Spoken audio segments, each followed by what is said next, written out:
अध्याय 271 कोई संभावना नहीं। इस समय गैसोल एक ऐसे पागल की तरह था जो पूरी तरह शांत हो चुका था और जिसका दिमाग अब अपनी जान गंवाने के तरीके सोच रहा था। इस तरह का व्यक्ति सबसे डरावना होता है क्योंकि उनके लिए एक शब्द है जो उनके पर्यायवाची है और वह है पागल। इस समय गैसोल एक पागल की तरह व्यवहार कर रहा था। उसे अपना गुस्सा शांत करने के लिए समय समय पर लोगों को मारना पड़ता था, इसीलिए उसने बड़े सींग वाले उग्रबैल जनजाति पर हमला किया था। इसके अलावा वह रास्ते में भी बेतरतीब ढंग से लोगों को मारता चला जाता था। वह किसी भी ऐसे व्यक्ति को मार डालता था जो उसे अप्रिय लगता था। बड़े सींग वाले उग्रबैल जनजाति पर उसके हमले के पीछे एक और उद्देश्य था और वह था पश्चिम वंडर किंग के लिए उपहार तैयार करना। अब जब उसके पास कुछ नहीं था तो उसे खाली हाथ राजा से मिलने जाने पर अपनी सीमा का उल्लंघन करने जैसा महसूस होता। बड़े सींग वाले उग्रबैल जनजाति के लोग ही पश्चिम वंडर किंग के लिए उसके उपहार थे। बेशक कबीले के लोग ही उसके एकमात्र उपहार नहीं थे। गैसोल हर उस कबीले को गुलाम बनाना चाहता था जिस पर वो हमला कर सके और फिर उन्हें पश्चिम वंडर किंग को उपहार के रूप में भेजना चाहता था। संयोगवश बड़े सींग वाले उग्रबैल कबीले को पहली बलि के रूप में चुना गया। इस समय तो गैसोल के अंगरक्षक भी उससे डर रहे थे क्योंकि गैसोल बेहद उदास लग रहा था। उसमें पहले जैसी उमंग का कोई निशान नहीं था। आसमान में अंधेरा छा गया था और गुलाम कबीले के लोग थक चुके थे, लेकिन वे रुकने या धीमे होने की हिम्मत नहीं कर रहे थे क्योंकि जैसे ही वे रुकते अंगरक्षक उन्हें कोड़ों से पीट पीट कर जगा देते। अगर वे बेहोश हो जाते तो उनका सामना केवल ताकतवर बैलों की कुल्हाड़ियों से होता। इन सब से पहले सभी उग्र बैल उन शक्तिशाली बैलों के प्रति आज्ञाकारी थे जिन्होंने इन छोटे बैल प्रधान कबीलों के साथ कभी भी बहुत बुरा बर्ताव नहीं किया था। मुसीबत आने पर शक्तिशाली बैल मदद भी करते थे। फिलहाल उन्हें ऐसा लग रहा था कि ये विशालकाय बैल कोई जानवर नहीं बल्कि सीधे सीधे राक्षस हैं। चूंकि कबीले के लोग इन बेहद डरावने राक्षसों का सामना नहीं कर सकते थे, इसलिए उन्हें अपनी इस नियति को स्वीकार करना ही पड़ा। तभी घोड़ों के सर पर दौड़ने की आवाज सुनाई दी। ये बहुत लयबद्ध और व्यवस्थित थी। गैसोल यह आवाज सुनकर चौंक गया और फिर उसके चेहरे के भाव बदल गए। उसने जोर से चिल्लाकर कहा, हथियार उठाओ। उन्हें इस बात का पूरा यकीन था कि इतनी तेज सर पर दौड़ने की आवाज निकालने वाली सेनाएं निश्चित रूप से उच्च प्रशिक्षित कुलीन सैनिक होंगी। जब ऐसी ही प्रशिक्षित सेना उनके और उनके सैनिकों के सामने प्रकट हुई तो ये खबर किसी भी तरह से अच्छी नहीं थी। उसके अंगरक्षकों ने कई युद्ध देखे थे, इसलिए वे जानते थे कि क्या हो रहा है। वे तुरंत गैसोल के पास इकट्ठा हो गए और उस दिशा में देखने लगे जहां से घोड़ों के दौड़ने की आवाज आ रही थी। सबसे अजीब बात यह थी कि उन्हें मशाल की रोशनी का जरा सा भी निशान नहीं दिखाई दिया। क्या ऐसा हो सकता है कि सामने वाली पार्टी के पास कोई मशाल ही न हो? ऐसे ही विचार उनके मन में चल रहे थे कि घोड़ों के सर पर दौड़ने की आवाजें और करीब आती चली गईं। हालांकि रात के अंधेरे ने उनकी दृष्टि को प्रभावित किया था। गैसोल और उसके आदमियों ने घोड़ों की सर पर दौड़ की आवाज से अंदाजा लगा लिया था कि घुड़सवारों के इस दल में 1000 से अधिक लोग होंगे। इससे उनके चेहरों पर अप्रिय भाव आ गए। उन सभी को अच्छी तरह पता था कि अब जब उन्हें घोड़ों के सर पर दौड़ने की आवाज सुनाई दे रही थी तो भागने में बहुत देर हो चुकी थी। इस समय वे बस यही जानना चाहते थे कि दूसरा पक्ष कौन है। धीरे धीरे दूर से एक विशाल परछाई गैसोल की ओर बढ़ी। पलक झपकते ही घुड़सवार सेना की पूरी टुकड़ी उनकी नजरों के सामने आ गई। जैसे ही गैसोल ने घुड़सवार सेना को देखा, उसकी आंखें लाल हो गईं क्योंकि घुड़सवार सेना पूरी तरह से व्यवस्थित पंक्तियों में खड़े लड़ाकू बैलसवारों से बनी थी। ठीक उसी क्षण गैसोल के अंगरक्षकों में से एक अचानक डर से चिल्ला उठा। गैसोल ने गुस्से से उसकी ओर देखा क्योंकि उसे लगा कि अंगरक्षक डर गया है। गैसोल के लिए यह बर्दाश्त से बाहर था। उसकी आंखों में अंगरक्षक का पीला और भयानक भाव था। अंगरक्षक की आंखें एक ही दिशा में टिकी हुई थीं, मानो वह किसी भूत को देख रहा हो। गैसोल ने उस दिशा की ओर देखा जहां एक लड़ाकू बैल था जिसका कवच टूटा हुआ था। इसके अलावा वहां और कुछ खास नहीं था। गैसोल ने ठंडे स्वर में कहा, तुम किस लिए चिल्ला रहे थे? हमें शर्मिंदा करना बंद करो। हालांकि उस अंगरक्षक का चेहरा अब भी बिगड़ा हुआ था। उसने गैसोल की ओर मुड़कर कहा, सरदार, मैं उस आदमी को जानता हूं। वह उन लोगों में से एक है जो लॉर्ड सातवे को मारने के लिए हमारे पीछे आए थे। उसे तो मरे हुए जीवों ने मार डाला था। वह अभी भी यहाँ कैसे है? ये सुनकर गैसोल का चेहरा तुरंत बदल गया क्योंकि उसके मन में एक संभावना आई। जब वह और उसके साथी वेल्स से लड़ रहे थे तब उन्हें एक जादूगर ने हरा दिया था। अब जो लड़ाकू बैल मर चुके होने चाहिए थे वे यहाँ प्रकट हो गए थे। इसका क्या मतलब हो सकता है? जादूगर ने उन तक पहुंच बना ली थी। गैसोल ने बोले बिना नहीं रह सका, क्या तुम आ गए हो वेल्स? आओ और मेरा सामना करो। जैसे ही उसने बोलना समाप्त किया, एक मरे हुए जानवर ने रेंगते हुए उसकी ओर कदम बढ़ाया जिससे उसके विचार पुष्ट हो गए। उसे समझ नहीं आ रहा था कि ऐसा विचित्र मरे हुए जानवर यहाँ क्यों प्रकट हुआ होगा। तभी उस मरे हुए जानवर ने अपना विशाल मुंह खोला और उसके अंदर से एक व्यक्ति की आकृति प्रकट हुई। वह व्यक्ति धीरे धीरे मुंह से बाहर निकला, जानवर के सामने खड़ा हुआ और गैसोल को शांत भाव से देखने लगा। गैसोल चुपचाप उस व्यक्ति को देख रहा था जिसने काले रंग का जादूगर का चोला पहना हुआ था और हाथ में एक छड़ी थी। जाहिर है वह एक आम इंसान जादूगर था जिसकी उम्र लगभग 20 के आसपास होनी चाहिए थी और दिखने में साधारण था। कम से कम एक जानवर जैसे दिखने वाले इंसान की नजर में उसकी शक्ल सूरत कोई खास नहीं थी। वह व्यक्ति जाहिर तौर पर झाओ हाय था। झाओ हाय ये देखना चाहता था कि गैसोल का क्या हाल हो गया है और इस समय गैसोल के वर्तमान रूप को व्यक्त करने के लिए उसके पास एक ही शब्द था, उदास। फिर भी गैसोल की आंखों में पागलपन की चिंगारियां सुलग रही थीं जिससे वह और भी भयावह लग रहा था। झाओ हाय को कोई आपत्ति नहीं थी। उसने बस मुस्कुराते हुए गैसोल की ओर झुककर प्रणाम किया। भाई गैसोल को नमस्कार। मैं वेल्स का सिर कलम करने की शपथ लेने वाला भाई झाओ हाय हूँ। गैसोल चौंक गया और फिर झाओ हाय को घूरते हुए बोला, तुम कह रहे हो कि तुमने वेल्स के साथ सिर कलम करने की रक्त शपथ खाई है? एक पशुमानव होने के नाते गैसोल स्वाभाविक रूप से जानता था कि सिर कलम करने की रक्त शपथ का क्या अर्थ होता है। उसे उम्मीद नहीं थी कि मैदान में कोई ऐसा भी होगा जो ये शपथ लेगा, और वह भी एक इंसान के साथ। झाओ हाय मुस्कुराया, जी हाँ, पिछली बार जब आप आए थे तो मैं आकर आपको नमस्कार नहीं कर पाया था। यह मेरी बहुत बड़ी गलती थी। आशा है भाई गैसोल मुझे क्षमा कर देंगे। गैसोल ने झाओ हाय पर ठंडी हंसी हंसते हुए कहा, इंसान तो बस पाखंडी होते हैं। तुम मेरी जान लेने आए हो, फिर भी खुश होने का दिखावा कर रहे हो। ये घिनौना है। झाओ हाय मुस्कुराया, भाई गैसोल आपके शब्द बहुत कठोर हैं। आपको पता होना चाहिए कि सिर कलम करने की रक्त शपथ कितनी शक्तिशाली हो सकती है। मैं ऐसा कुछ भी नहीं कर सकता जिससे हरक्यूलिन बुल जनजाति को नुकसान पहुंचे। लेकिन भाई गैसोल, मुझे आपके बारे में नहीं पता। आपने किन मनुष्यों से संपर्क किया था? क्या वे वही जासूस थे जिन्हें फाइटिंग बुल जनजाति ने आपकी मदद के लिए भेजा था? ये सुनकर गैसोल का चेहरा एकदम ठंडा पड़ गया। बकवास बंद करो। वेल्स कहाँ है? उसे कहो कि मुझसे मिलने आए। झाओ हाय मुस्कुराया, भाई वेल्स मास्टिफ जनजाति के इलाके में गए हैं। मैंने सुना है कि हरक्यूलिन बुल जनजाति के लोग वहां हैं, इसलिए वह अपने लोगों को शांत करने के लिए वहां जा रहे हैं। इसीलिए वह यहाँ नहीं है, और उन्होंने मुझे पश्चिम वंडर किंग के स्थान पर 2 बड़ी बहनों से मिलने भेजा है। ये सुनकर गैसोल अचंभित रह गया और उसने झाओ हाय से कहा, लगता है वेल्स को तुम पर पूरा भरोसा है। उसने तुम्हें इतना महत्वपूर्ण काम सौंपा है, तो शायद तुम संयोग से मुझसे मिले। आखिर तुम चाहते क्या हो? झाओ हाय मुस्कुराया, कुछ खास नहीं। भाई वेल्स तुम्हें ढूंढना चाह रहे थे, लेकिन उन्हें अपने कुछ काम निपटाने थे। चूंकि मैंने तुम्हें ढूंढ लिया है, इसलिए स्वाभाविक है कि मुझे तुम्हें यहाँ रखने में उनकी मदद करनी पड़ेगी। गैसोल के चेहरे के भाव बदल गए और उसने ठंडी सांस छोड़ते हुए कहा, यह इस बात पर निर्भर करेगा कि तुम में वह काबिलियत है या नहीं। उसके शब्द समाप्त होते ही उसका हाथ अचानक चला। एक तेज रोशनी चमकी और उसने झाओ हाय की ओर एक कुल्हाड़ी फेंकी। गैसोल का यह हमला बहुत अचानक और पूरी तरह से गुप्त था। इसका कोई संकेत नहीं मिला। उसकी यह कुल्हाड़ी बेलसिर वाली जातियों द्वारा इस्तेमाल की जाने वाली कुल्हाड़ी नहीं थी, बल्कि एक छोटी सी कुल्हाड़ी थी जो उसकी हथेली जितनी ही बड़ी थी। ऐसा लगता था मानो यह एक छिपा हुआ हथियार हो। झाओ हाय को गैसोल द्वारा छिपे हुए हथियारों के इस्तेमाल की उम्मीद नहीं थी, लेकिन वह मूर्ख नहीं था और पूरी तैयारी के साथ आया था। इसलिए जब गैसोल ने हमला किया तो जेनोमॉर्फ झाओ हाय के सामने आ गया और उसके छिपे हुए हथियार को रोक दिया, जिसके बाद झाओ हाय वहां से गायब हो गया। फिर लड़ाकू बेल सेना गैसोल और उसके आदमियों की ओर बढ़ी। इस पर प्रतिक्रिया देने के बजाय गैसोल और उसके आदमियों ने भागने के लिए पीछे मुड़ गए। लेकिन जैसे ही वे मुड़े, उन्होंने देखा कि सियार घुड़सवार सेना ने उनके पीछे हटने का रास्ता पहले ही काट दिया था। सियार सेना के घोड़े फ्लैश सियार थे, जो मांसाहारी होते हैं। मांसाहारी जानवरों के पैरों में खुरों की जगह पंजे होते हैं और पंजों में पंजे होते हैं। फ्लैश सियारों के पंजों की बदौलत वे बहुत कम आवाज करते हुए दौड़ सकते थे। इसी वजह से वे झाओ हाय का ध्यान भटकाकर गैसोल को घेरने में कामयाब रहे। यही कारण था कि झाओ हाय ने मरे हुओं को ज़ॉम्बी के रूप में प्रकट होने दिया था। इसका उद्देश्य फ्लैश जैकल्स के पंजों को छिपाए रखना था और इस प्रकार झाओ हाय द्वारा चाहा गया प्रभाव प्राप्त करना था। गैसोल सियार की घुड़सवार सेना को देखकर अविश्वास से भर गया। उसे पूरा यकीन था कि पिछली बार घुड़सवार सेना कंकालों के रूप में प्रकट हुई थी। इस बार उन्होंने अपना रूप क्यों बदल लिया? इससे पहले कि वह समझ पाता कि क्या हो रहा है, सियार की घुड़सवार सेना ने हमला कर दिया, जिससे गैसोल और उसके आदमियों के लिए बचने का कोई मौका नहीं बचा। इस बार झाओ हाय ने ग्राउंड बुल्स और गैसोल को छोड़कर बाकी सभी को मारने का सख्त आदेश दिया था। अगर अंगरक्षकों की हत्या हो जाती तो ठीक था, लेकिन अगर गैसोल की हत्या हो जाती तो वेल्स को बहुत बुरा लगता। चाहे जो भी हो, गैसोल वेल्स का बड़ा भाई था। उनकी आपस की शिकायतें निजी थीं। झाओ हाय इसमें दखल नहीं दे सकता था। गैसोल इस दोतरफा हमले के लिए स्पष्ट रूप से तैयार नहीं था, और जब तक उसने पलटवार करने की कोशिश की तब तक बहुत देर हो चुकी थी। सियार और लड़ाकू बैल घुड़सवार सेना ने उसके दर्जनों अंगरक्षकों को मार डाला था, जबकि केवल उनके घोड़े ही जीवित बचे थे। गैसोल को फिर घुड़सवार सेना के 2 समूहों ने घेर लिया, जो चुपचाप उसे देखते रहे। इस पर गैसोल के चेहरे पर हल्की सी कड़वी मुस्कान आ गई।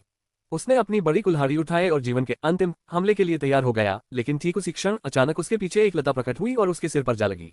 गैसोल को सिर दर्द हुआ और फिर कुछ नहीं। वह लड़खड़ाया और फिर अपने घोड़े से गिर पड़ा। जैसे ही वह जमीन पर गिरा और लताओं ने उसे घेर लिया और एक तेज रोशनी के साथ वह वहीं गायब हो गया। झाओ हाय ने फिर अपनी छड़ी घुमाई और जमीन पर पड़े बैलों के साथ साथ हथियारों को भी अंतरिक्ष में रख दिया। शक्तिशाली बैल अंगरक्षकों के शवों को पृथ्वी जादू का उपयोग करके दफना दिया गया। वह जानता था कि वेल्स शक्तिशाली बैलों को मरे हुए प्राणियों में बदलते देखना पसंद नहीं करेगा, इसलिए झाओ हाय ने ऐसा नहीं किया। आखिरकार इन कुछ और अधीनस्थों के होने से कोई फर्क नहीं पड़ेगा। प्रक्रिया पूरी होने के बाद झाओ हाय ने बड़े सींग वाले उग्र बैल जनजाति के लोगों की ओर मुड़कर देखा। वे भगे नहीं, बल्कि चुपचाप एक तरफ खड़े रहे। कुछ बच्चे डर के मारे रोने लगे थे। झाओ हाय उनके सामने आकर बोला, मैं एक जादूगर हूँ। मेरा नाम झाओ हाय है। आज से मैं तुम्हारा गुरु हूँ। तुम मुझे युवा गुरु कह सकते हो। कबीले के लोग भयभीत भावों से उसे देख रहे थे। उसके पीछे जेनोमॉर्फ था, जो शान से अकड़कर चल रहा था। वे क्या कर सकते थे जब अजय गैसोल और उसके आदमियों को प्रतिरोध का मौका दिए बिना ही नष्ट कर दिया गया था। झाओ हाय के हाथ के इशारे से ही लड़ाकू बैल और सियार की घुड़सवार सेना पल भर में कंकालों में बदल गई और फिर उसके पीछे कतार बनाकर खड़ी हो गई। इससे कबीले के लोग और भी भयभीत हो गए। कई औरतें रोने लगीं और बुजुर्गों की आंखों में निराशा झलक रही थी। ये जानबूझकर किया गया था। वह उन्हें डराना चाहता था ताकि वे उसके आदेशों का अक्षरशः पालन करें। झाओ हाय ने कहा, मैं तुम्हें एक जगह भेजूंगा और तुम अब से वही रहोगे। तुम्हें वहां के लोगों की बात माननी होगी। जो कोई भी बात नहीं मानेगा मैं उसे स्वयं एक मरे हुए प्राणी में बदल दूंगा। कबीले के लोग झाओ हाई को अवाक होकर देखते रहे क्योंकि वे तुरंत सब कुछ समझ नहीं पा रहे थे। लेकिन एक बात निश्चित थी, उनके सामने खड़ा ये भयानक मानव जादूगर उन्हें मारना नहीं चाहता था। झाओ हाई ने उनकी ओर एक नजर डाली और कहा, कुछ नेताओं को मुझसे बात करने के लिए कहो। दो बुजुर्ग कबीलेवासियों के चयन से पहले काफी हंगामा हुआ। हालांकि वे लंबे थे लेकिन उनकी कमर थोड़ी झुकी हुई थी। ऐसा लग रहा था मानो उनके सींग उन्हें सिर उठाने से रोक रहे हों। उनमें से एक ने कहा, युवक स्वामी, मैं एलेस हूँ, बड़े सींगों वाले कबीले का मुखिया। मैं एलिया हूँ। मैं भी। झाओ हाई ने सिर हिलाया। अच्छा, अपने कबीले के लोगों को इकट्ठा करो। मैं तुम सबको उस जगह भेज रहा हूँ जहां से तुम सब यहां से आगे रहोगे। अध्याय 272 जटिल मानव व्यापारी। एलेस और एलिया ने झाओ हाय और उसके पीछे मौजूद मरे हुए प्राणियों पर एक नजर डालने के बाद सिर झुकाकर ही अपने कबीले के लोगों को संबोधित किया। कुछ ही समय में कबीले के सभी लोग इकट्ठा हो गए। कबीले में लगभग 900 लोग ही बचे थे, जिनमें से 100 से अधिक युवा थे और बाकी बूढ़े और कमजोर लोग थे। सभी लोग उन मरे हुए प्राणियों को डर से देख रहे थे जिनकी ताकत उन्होंने अभी अभी देखी थी। गैसोल के सभी अंगरक्षक कम से कम छठे स्तर के योद्धाओं के बराबर ताकत वाले विशेषज्ञ थे। फिर भी इतनी ताकत होने के बावजूद मरे हुए घुड़सवारों ने उन्हें एक ही हमले में बिना किसी हताहत के मार गिराया। ये कैसी अवधारणा थी? सींगों वाले कबीले के लोग मूर्ख और अक्लमंद नहीं थे। वे अच्छी तरह जानते थे कि अगर मरे हुए जीव इतने शक्तिशाली न होते तो गैसोल के दर्जनों अंगरक्षक सैकड़ों जीवों को आसानी से हरा देते। लेकिन अंगरक्षकों को बिना किसी नुकसान के मार गिराया गया। इससे यही साबित होता था कि मरे हुए जीवों की ताकत गैसोल के अंगरक्षकों से कम नहीं थी। और चूंकि उनकी संख्या 3000 से अधिक थी, इसलिए कबीले के लोगों के लिए उनका मुकाबला करना नामुमकिन था। यदि वे उनका विरोध नहीं कर सकते थे तो उनके पास आत्मसमर्पण के अलावा कोई विकल्प नहीं बचता था। वे सावधानीपूर्वक चारों ओर एकत्र हुए, जिनमें महिलाएं और बच्चे मध्य में, फिर बुजुर्ग और अंत में युवक शामिल थे। झाओ हाई ने उन पर एक नजर डाली, फिर अपने हाथ में पकड़ी छड़ी को लहराया। काले धुएं के एक बादल ने सबको घेर लिया, जिससे कबीले के लोग कुछ देर के लिए घबरा गए। जल्द ही काला कोहरा छट गया और कबीले के लोगों ने पाया कि वे अब एक किले के बाहर खड़े थे। एक असली मानव निर्मित किला। बीस्टमैन ने ऐसे किलों के बारे में हमेशा सुना तो था, लेकिन उन्हें कभी देखा नहीं था। अब जब सींगों वाले कबीले के लोग आखिरकार एक किला देख रहे थे तो वे कुछ प्रतिक्रिया नहीं दे सके। वे बस उसके सामने खड़े रहे और दो लोगों को हैरानी से देखते रहे। हाँ, वे जानवर नहीं बल्कि सच्चे इंसान थे। उन्हें समझ नहीं आ रहा था कि वे अचानक यहाँ कैसे आ गए। तभी अचानक झाओ हाई की आवाज सुनाई दी, ठीक है, अब से तुम यहीं रहोगे। याद रखना, तुम झाओ हाई के गुलाम हो। कबीले के लोग पल भर में होश में आ गए और फिर असमंजस में झाओ हाई को देखने लगे। वे सचमुच समझ नहीं पा रहे थे कि झाओ हाई ने ये कैसे किया। वह इतनी जल्दी मैदान से इतने सारे लोगों को यहाँ कैसे ले आया। बेपरवाही से झाओ हाई ने बोलना जारी रखा, ये मेरे सुपरवाइजर ग्रीन है और ये कुन झेंग है। ये आपके रहने का इंतजाम करेंगे और यहाँ के नियम भी समझा देंगे। याद रखना, जो भी गड़बड़ करने की हिम्मत करेगा मैं उसे भूत बना दूंगा। जाहिर है झाओ हाई कबीले के लोगों को आतंकित कर रहा था, जो कि उसके लिए एक जरूरी काम था। अगर वह कबीले के लोगों में डर पैदा नहीं कर पाता तो अगर वे कोई गड़बड़ करते तो उसे और लोगों को मारना पड़ता। बड़े सींग वाले कबीले के लोगों को जल्द से जल्द व्यवस्थित करने के लिए झाओ हाई ने जल्दी से मैदान में वापस जाने के बजाय ग्रीन द्वारा उन्हें उनके आवासों में व्यवस्थित करने का इंतजार किया और देखा। ग्रीन और बाकी लोगों ने इसके लिए तैयारी कर रखी थी। कासा सिटी में पहले से ही की गई उनकी बेतहाशा खरीदारी के कारण उनके पास फिलहाल सामान की कोई कमी नहीं थी। कबीले के लोगों को बसाने में ज्यादा मेहनत नहीं लगी। सबसे महत्वपूर्ण बात यह थी कि यह किला छोटा नहीं था। झाओ हाय और अन्य लोग संख्या में कम होने के कारण इसके केवल एक हिस्से का ही उपयोग कर पाए थे। यहाँ 1000 से अधिक विशाल सींगों वाले उग्रसांडों की मौजूदगी किले को थोड़ा और जीवंत बनाने के लिए पर्याप्त थी। हालांकि कबीले के लोगों को पता नहीं था कि वे कहाँ हैं, फिर भी उन्होंने झाओ हाई की बात न मानने की हिम्मत नहीं की। पूरी तरह से अनजान माहौल में होने के डर के कारण वे ग्रीन और कुंजेन की व्यवस्था के तहत घबराते हुए ही किले में प्रवेश कर पाए। किले में उनके लिए भोजन पहले से ही तैयार था, इसलिए कबीले के सभी लोगों को बस वहीं बैठकर खाना पीना था।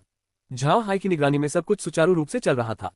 विशाल सींगों वाले उग्रसांडों की नजर में झाओ हाई असीम शक्ति वाला एक शैतान था। अन्यथा उसके पास इतनी बड़ी मरे हुओं की सेना न होती और उन्हें पल भर में मैदान से यहाँ लाने की क्षमता तो दूर की बात है। जाहिर है झाओ हाई ने अंतरिक्ष का इस्तेमाल करके उन्हें यहाँ लाया था। अंतरिक्ष के अंदर क्या हो रहा था यह उन्हें दिखाई न दे, इसलिए उसने उनके प्रवेश द्वार को काले धुंध के जादू से ढक दिया था। और यह बदलाव इतनी तेजी से हुआ कि वे केवल अपने ऊपर छाए काले धुंध को ही महसूस कर पाए, इससे पहले कि उन्हें एक बिल्कुल अनजान जगह पर पहुंचा दिया गया। इससे उनके मन में झाओ हाई की क्षमताओं के प्रति एक अद्वितीय भय उत्पन्न हो गया। बड़े सींगों वाले उग्रबैल अन्य जानवरों की तुलना में काफी सौम्य प्रजाति थे और इसी स्वभाव के कारण वे थोड़े डरपोक थे। मैदानों में हमेशा से ही बलवानों का आज्ञा पालन का नियम रहा था, इसलिए वे केवल आत्मसंतुष्टि रह सकते थे। जब तक वे लोग व्यवस्थित हुए, भोर होने ही वाली थी और झाओ हाई तुरंत मैदान में लौट आया, जहां अभी भी बहुत सारे मामले थे जिन्हें उसे निपटाना था। जब गैसोल ने बड़े सींग वाले उग्र बैल जनजाति को हराया था तो उनकी सभी सामग्रियां लूट ली गई थीं, जिनमें जादुई जानवर, भोजन, गाड़ियां और तंबू शामिल थे, जो कि जानवरों जैसे मनुष्यों द्वारा सबसे अधिक उपयोग की जाने वाली वस्तुएं थीं। झाओ हाई ने केवल गैसोल और उसके आदमियों का ध्यान रखा था और बड़े सींग वाले कबीले के लोगों को आयरन माउंटेन कैसल तक पहुंचाने का काम किया था, जबकि मैदान में बाकी चीजें वैसी ही पड़ी थीं। फिलहाल उनकी रखवाली लोरा के नेतृत्व में मरे हुए जीव कर रहे थे। झाओ हाई पहुंचते ही जेनोमॉर्फ में दाखिल हो गया और उसने देखा कि लोरा और बाकी सब सो रहे थे। उसने हल्की सी मुस्कान बिखेरी और उन्हें परेशान किए बिना बाहर निकल गया। गैसोल और उसके आदमियों ने जो सामान लूटा था वह बहुत अधिक नहीं था, क्योंकि वह जनजाति 1000 से अधिक लोगों की एक छोटी जनजाति थी। फिर भी उनका भंडार कम नहीं था। इन चीजों को रखने के लिए ही कई 100 गाड़ियों की आवश्यकता पड़ी।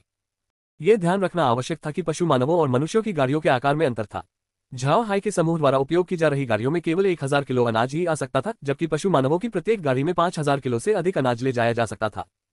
झाओ हाई ने ध्यान से गिनती की। बड़े सींग वाले उग्र बैल जनजाति के पास लगभग 500 बड़ी गाड़ियां थीं, जिनमें से 300 में तंबू और रोजमर्रा की जरूरत का सामान था, जबकि केवल 200 में अनाज था। हालांकि जब झाओ हाई ने गौर किया तो उसने देखा कि अनाज पूरी तरह से भरा नहीं गया था। प्रत्येक गाड़ी में लगभग 2000 किलो अनाज था और प्रत्येक को चमड़े से कसकर ढका गया था। इससे पता चलता है कि वे अनाज को बहुत महत्व देते थे। प्रत्येक गाड़ी से कुछ जादुई जानवर बंधे हुए थे। वे 3 प्रकार के थे: बड़े सींगों वाले उग्र बैल, सामान्य उग्र बैल और अर्गली बकरियां। इनमें से पहले तो स्पष्ट रूप से कबीले के लोगों के वाहन थे, जबकि आमतौर पर उग्र बैल गाड़ियों को खींचने के लिए इस्तेमाल होते थे। अर्गली बैल स्वाभाविक रूप से उनकी सबसे महत्वपूर्ण संपत्ति थे। सावधानीपूर्वक गिनती करने के बाद पता चला कि 1500 से अधिक बड़े सींग वाले उग्र बैल, 1100 से अधिक सामान्य उग्र बैल थे और अर्गली की संख्या इतनी अधिक थी कि उनकी गिनती करना असंभव था। उन विशालकाय जीवों के पास अर्गली से निपटने का कोई न कोई तरीका जरूर था। कल रात इतना बड़ा हंगामा हुआ था, फिर भी अर्गली भागे नहीं थे और अभी सुबह के समय अर्गली बड़े आराम से घास चर रहे थे। कुछ देर सोचने के बाद झाओ हाई ने सारा सामान अंतरिक्ष में रख दिया। केवल कुछ 100 अर्गाली और कुछ आपूर्ति वाहन बाहर छोड़ दिए। एक में तंबू थे, जबकि दूसरे में जीवनयापन की आवश्यक वस्तुएं थीं। हालांकि ये पशु मानवों के लिए थे, लेकिन दिखावे के लिए पर्याप्त थे। कुछ दिन पहले वेल से बात करते समय झाओ हाई को मैदानी इलाकों के व्यापारी बहुत सीधे साधे लगे थे, लेकिन असल में मैदानी इलाकों के व्यापारी जीवनशैली में भी आदिमानवों से काफी मिलते जुलते थे। वे बड़ी संख्या में अनाज से भरी गाड़ियां लाते थे, साथ ही तंबू और सामान से भरी गाड़ियां भी लाते थे, क्योंकि उन्हें अक्सर अपने तंबू खुद लगाने पड़ते थे। उनके लिए हर दिन आदिमानवों के साथ ठहरना नामुमकिन था। बीस्टमैन प्रेरी में पहुंचे मनुष्य आमतौर पर जानवरों की खाल से बने कपड़े पहनते थे। इसका पहला कारण बीस्टमैन में सकारात्मकता की भावना पैदा करना था और दूसरा कारण उपयुक्तता बनाए रखना था। झाओ हाई को अब तक ये पता था कि मैदानों में मानव व्यापारी इसी तरह अपना जीवन व्यतीत करते हैं। उसने लौरा से पूछने की कोशिश की, क्योंकि लौरा को ये सब पता होना चाहिए था, क्योंकि उसने मैदानों में व्यापार करने का दावा किया था। अप्रत्याशित रूप से लौरा ने उसकी ओर आंखें घुमाई और कहा कि मैदानी इलाकों में होने वाले व्यवसायों पर हमेशा कुंजेन की निगरानी रहती थी, जिसने उसे मैदानी इलाकों के उन लोगों मानव व्यापारियों से संपर्क करने से हमेशा रोका था। फिर यह जिम्मेदारी आताई को सौंप दी गई, इसलिए वह केवल बही खातों से संबंधित मामलों की प्रभारी थी, न कि विशिष्ट विवरणों की। कुंजेन के विचार में इस यात्रा का मुख्य उद्देश्य व्यापार करना नहीं, बल्कि दुर्लभ जादुई जीव जंतुओं और पौधों को प्राप्त करना था, इसलिए उन्होंने झाओ हाई और अन्य लोगों से इस बारे में ज्यादा बात नहीं की थी। इसके अलावा पर्याप्त जगह होने के कारण इतनी सारी चीजें करने की जरूरत भी नहीं थी। कुंजेन कभी सोच भी नहीं सकते थे कि लौरा को व्यापारियों की तरह खुले में खाने पीने और सोने दे। वे ये सोच भी नहीं सकते थे। झाओ हाई द्वारा छोड़े गए वैगन केवल दिखावे के लिए थे और वह उनका गंभीरता से उपयोग नहीं करेगा। आखिरकार वे अंतरिक्ष के अंदर ही पड़े थे। उसने अर्गाली भेड़ों को बाहर इसलिए छोड़ा था ताकि वे उसकी व्यापारी होने की पहचान से मेल खा सके। मैदानी इलाकों में व्यापारी काफिलों के पीछे अर्गाली भेड़ों का एक बड़ा झुंड होना बहुत आम बात थी। बड़े सींग वाले उग्र बैल जनजाति की अनाज की गाड़ी बाहर ही छोड़ दी गई थी, क्योंकि वह आगे इसका इस्तेमाल व्यापार के लिए करेगा। छोटी गाड़ियां तो वैसे भी बहुत छोटी थीं और मैदानी इलाकों में इस्तेमाल के लिए अनुपयुक्त थीं। सब कुछ व्यवस्थित करने के बाद झाओ हाई ने वैगनों की सुरक्षा के लिए 500 मरे हुए इंसानों और 100 सींग वाले उग्र बैलों को छोड़ दिया। उसने लौरा का वैगन भी छोड़ दिया और उसे जगह दिया। उन्हें एक बार फिर जल्दी करनी पड़ी। अध्याय 273 बच्चों से संबंधित मुद्दे। लौरा और बाकी लोगों ने जागते ही देखा कि झाओ हाई ने सारी व्यवस्था कर दी थी। झाओ हाई की लाल आंखों को देखकर लौरा ने दुखी स्वर में कहा, क्या आप पूरी रात सोए नहीं? हाय भाई, जल्दी आराम कर लीजिए। झाओ हाई मुस्कुराया, कोई बात नहीं, आप सब लोग अंतरिक्ष में जाए और खुद को साफ कर लीजिए। मैं भाई वेल्स को एक पत्र लिखूंगा, उन्हें यहाँ की स्थिति के बारे में बताऊंगा और गैसोल को उनके हवाले करने के लिए हमारी मुलाकात की जगह तय करूंगा। गैसोल का हमारे हाथ में होना ही अपने आप में कोई समाधान नहीं है। बड़े सींग वाले उग्र बैल जनजाति से जब्त की गई वे सारी सामग्रियां जो जानवरों के इस्तेमाल के लिए थीं, उन्हें हमें बड़े भाई के पास छोड़ना होगा, क्योंकि हम उनमें से अधिकांश का उपयोग नहीं कर सकते। लौरा ने सिर हिलाते हुए कहा, ठीक है, हम जाकर खुद को ठीक ठाक तैयार कर लेते हैं। चिट्ठी लिखना खत्म करते ही अंदर जाकर आराम कर लेना, हम बाहर नजर रखेंगे, आखिर हम गलत रास्ते पर तो नहीं जाएंगे। झाओ हाई ने सिर हिलाया और पत्र लिखने के लिए मुड़ गया, जबकि लौरा और बाकी लोग तुरंत कमरे में जाकर खुद को साफ करने लगे। वे कल काफी देर से सोए थे, इसलिए उन्हें अब ठीक से जागने की जरूरत थी। जल्द ही झाओ हाई ने वेल्स को एक पत्र लिखना पूरा कर लिया। यह कोई लंबा पत्र नहीं था, क्योंकि इसमें केवल गैसोल से हुई मुलाकात, उसे पकड़ने और उससे निपटने के तरीके के बारे में पूछा गया था। पत्र लिखने के बाद झाओ हाई अंतरिक्ष में वापस लौटा और वेल्स को उपहार में दिए गए 5 रक्तबाजों में से एक को पत्र भेजने के लिए वापस बुलाया। रक्तबाज वास्तव में अंतरिक्ष से आए मायावी जीव थे। वे चाहे कितनी भी दूर हो, अंतरिक्ष हमेशा उनसे संपर्क कर सकता था। झाओ हाई अंतरिक्ष का स्वामी होने के नाते दूरी की परवाह किए बिना स्वाभाविक रूप से अंतरिक्ष के माध्यम से रक्तबाजों को नियंत्रित कर सकता था। झाओ हाई ने एक रक्तबाज को आदेश देने के बाद अंतरिक्ष के भीतर स्थित फार्म हाउस की ओर प्रस्थान किया। वह कल प्राप्त किए गए 2 नए प्रकार के जादुई जीवों के मूल्यांकित स्तरों को देखना चाहता था। उसने तुरंत उग्र बैलों को छोड़ दिया, जिससे अंतरिक्ष की आवाज तुरंत सुनाई दी। जैसा कि झाओ हाई ने कल्पना की थी, ये बड़े सींगों वाले उग्र बैल उच्च स्तर के नहीं थे। उसने इस बात पर ध्यान नहीं दिया, बस उसे उम्मीद थी कि अब से उस जगह पर एक और तरह का जादुई जानवर आ जाएगा। फिर उसने जमीनी बैलों को छोड़ दिया। एक बार फिर सूचना की आवाज आए। सूचना में कुछ और न आने पर झाओ हाई को कोई जल्दी नहीं थी। उसे एहसास हुआ कि फार्म की तुलना में फार्म का स्तर बढ़ाना कहीं ज्यादा मुश्किल है। उसने अब तक उस जगह पर बहुत सारे जानवर ला दिए थे, फिर भी फार्म का स्तर 6 ही था। ऐसा लग रहा था कि फार्म का स्तर बढ़ाना बहुत मुश्किल होगा। झाओ हाई ने एक लंबी आह भरी। उसका इरादा तुरंत जमीनी बैल और बड़े सींग वाले उग्र बैल पालने का नहीं था, और अभी तो ऐसा करना बेकार भी था। उसके लिए अर्गाली और उग्र बैल पालना ज्यादा फायदेमंद होता। आखिरकार अर्गाली और उग्र बैलों को इंसानी इलाकों में पैसे के बदले बेचा जा सकता था, जबकि जमीनी बैल और बड़े सींग वाले उग्र बैलों का इंसानी इलाकों में ज्यादा उपयोग नहीं होता। झाओ हाई खेत से बाहर आया और उसने लौरा और बाकी लोगों को देखा, जो अब तक खुद को साफ सुथरा कर चुके थे। वे पहले से कहीं ज्यादा ऊर्जावान लग रहे थे। झाओ हाई उन तीनों पर हंसा और बोला, मुझे लगता है कि अभी आपको बाहर जाने की जरूरत नहीं है। यहीं रुकिए और निगरानी फंक्शन का इस्तेमाल करके बाहर की गतिविधियों पर नजर रखिए। जब लोग दिखे तो बाहर निकल जाए और साथ ही उन मरे हुए जीवों को गाड़ियों का नेतृत्व करने दीजिए। अगर आपको सच में बोरियत हो रही है तो आप आयरन माउंटेन कैसल जा सकते हैं। कुछ देर सोचने के बाद महिलाओं ने सहमति दे दी। वे मैदानी इलाकों के नज़ारों से ऊब चुकी थी, जो उस जगह की तरह आरामदायक नहीं थे, जहां वे आराम से लेट सकती थी और जहां चाहे बैठ सकती थी। यहां उनके पास करने के लिए गतिविधियों की भी अधिक गुंजाइश थी। झाओ हाई को जब पता चला कि लड़कियां उससे सहमत हो गई हैं, तो उसने और कुछ नहीं कहा। फिर वह कमरे के अंदर बने बेडरूम में जाकर सो गया। उन्हें चिंता थी कि कहीं वे यहाँ सचमुच उब न जाएं, इसलिए उन्होंने काए एयर को बाहर पहरा देने के लिए कहा, ताकि अगर लौरा और बाकी लोग आयरन माउंटेन कैसल जाना चाहें तो वह जा सकें। अगर उनके सोते समय कोई घटना घटित हो जाती और लौरा और बाकी लोग आयरन माउंटेन कैसल में होते तो काए एयर उन्हें जगा देती। दरअसल झाओ हाई को अभी तक काए एयर की भूमिका के बारे में पूरी तरह से स्पष्ट जानकारी नहीं थी। हालांकि उन्हें चिंता करने की कोई जरूरत नहीं थी, काए एयर ने उस जगह का बहुत अच्छे से प्रबंधन किया था, और यही बात मुएर और उसके फार्म के बारे में भी कही जा सकती थी। उन्हें इस बात का सुकून था कि उन्हें बस काए एयर को अपने आदेश मानने देना था। अब तक उन्हें काए एयर से ऐसा कुछ भी नहीं मिला था जो वह न कर सके। अंतरिक्ष में विलीन हो जाने के बाद झाओ हाई को यह बात पूरी तरह से स्पष्ट थी कि वह काए एयर का गुरु है। अगर काए एयर कुछ नहीं कर पाती तो वह उसे बता देती, इसलिए झाओ हाई को उस पर पूरा भरोसा था। पूरी नींद लेने के बाद झाओ हाई को बहुत ताजगी महसूस हुई। अगर उसे अपने शरीर के बारे में सबसे ज्यादा असंतुष्टि वाली बात बतानी हो तो वह ये थी कि थोड़ी सी थकान के बाद ही वह बहुत ज्यादा कमजोर हो जाता था, जिससे वह बेहद दुर्बल हो जाता था। खुद को साफ सुथरा करने के बाद झाओ हाई विला के बैठक कक्ष में पहुंचा। उसने देखा कि गाड़ियां अभी भी चल रही थी निगरानी प्रणाली के माध्यम से, और वे अपने मार्ग से नहीं भटकी थी। वह तुरंत आयरन माउंटेन कैसल लौट आया, क्योंकि उसे लौरा और बाकी लोग अंतरिक्ष के अंदर विला में नहीं मिले थे। जैसा कि उम्मीद थी, उसने उन्हें आयरन माउंटेन कैसल में ही पाया। वे लार्जहॉर्न रेजिंग बुल जनजाति के लोगों को उनके कार्यों को करने का तरीका सिखा रहे थे। लौरा के बगल में आते ही झाओ हाई मुस्कुराया। लौरा को अचानक एहसास हुआ कि उसके बगल में कोई और है, और उसे पता चला कि वह झाओ हाई ही है। वह मुस्कुराए, आप जाग गए, high bro. Chao had nodded and glanced at the tribesmen who were lifting some goods. He asked, how are they? Are they obedient? Laura nodded, very. They're just a little not used to living here, but I believe it won't take too long for them to get used to it. Just look, hey bro. So many large horn tribesmen kids running around with nothing to do.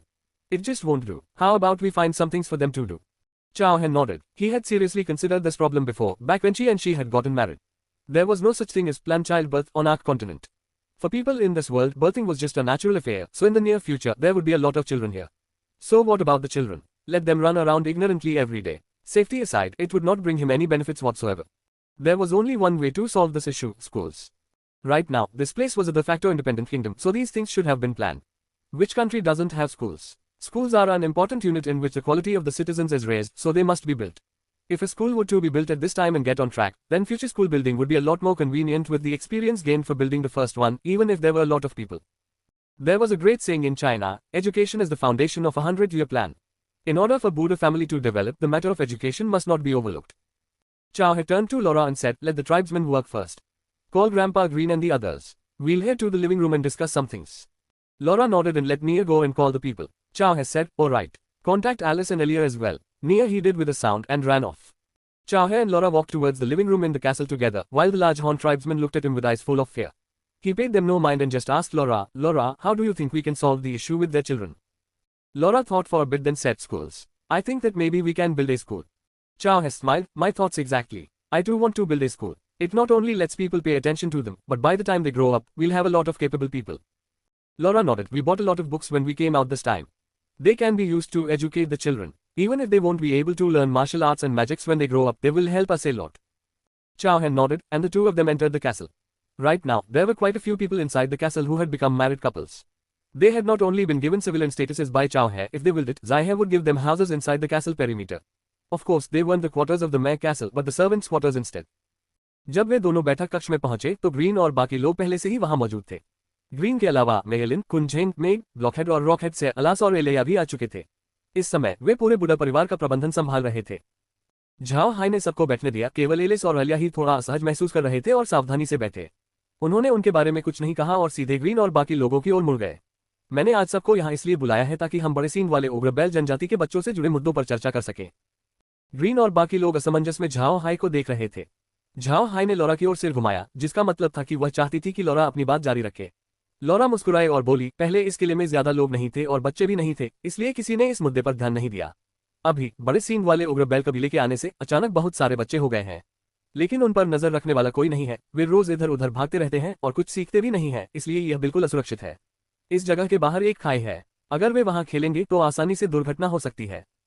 Green और बाकी लोग चौंक गए और फिर सिर हिलाया, जबकि एलिस और अलिया झाओ हाई और लॉरा को देखकर अवाक रह गए।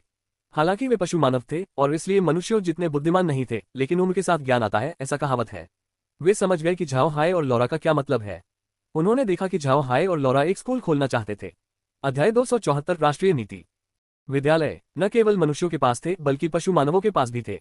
हालांकि केवल प्रमुख युद्ध जातियों के पास ही विद्यालय थे। सबसे प्रसिद्ध विद्यालय बीस्ट गॉड सिटी में था, जो पशु मानवों के लंबे इतिहास में सबसे पुराना था। लेकिन उस विद्यालय में केवल उच्च श्रेणी की युद्ध जातियों और कुछ भविष्यवक्ताओं, तांत्रिकों और जादूगरों को ही शिक्षा दी जाती थी। आम पशु मानव वहां कभी भी शिक्षा प्राप्त नहीं कर सकते थे। ठीक इसी कारण से पशु मानवों के दिलों में विद्यालयों का बहुत उच्च स्थान था। वृद्धावस्था और अनेक अनुभवों के कारण अलास और एलिया को लॉरा से यह आभास हुआ कि वह एक विद्यालय का निर्माण करना चाहती थी, क्योंकि प्रमुख युद्ध जातियों के विद्यालयों का उद्देश्य गहन प्रबंधन और प्रशिक्षण प्रदान करना था। उन दोनों ने भावुक होकर झाओ हाई की ओर देखा, जिसने ग्रीन की ओर देखकर कहा, आने वाले दिनों में हमारी जनसंख्या बढ़ती जाएगी और उसके साथ ही बच्चों की संख्या भी। इसे देखते हुए स्कूल बनाना अनिवार्य हो जाएगा। मेरा मानना है कि हमें अभी, जब हमारी जनसंख्या कम है, एक स्कूल बना लेना चाहिए और अनुभव इकट्ठा करना चाहिए। इससे अगर जनसंख्या बढ़ने पर हमें स्कूल बनाने की जरूरत पड़े तो हमारे हाथ बंधे नहीं रहेंगे। ग्रीन ने सिर हिलाते हुए कहा, युवा मालिक की बात सही है। एक स्कूल की जरूरत है। महल में इस समय काफी कमरे खाली हैं, इसलिए हमें इसे तुरंत शुरू कर देना चाहिए। कुंजेंग ने भी सिर हिलाया और कहा, मुझे लगता है कि हमें एक जादू मार्शल स्कूल खोलना चाहिए। बच्चों की बचपन में ही जांच करें, जो मार्शल आर्ट में अच्छे हों उन्हें मार्शल तकनीक सिखाएं और जो जादू में अच्छे हों उन्हें जादू के मंत्र सिखाएं।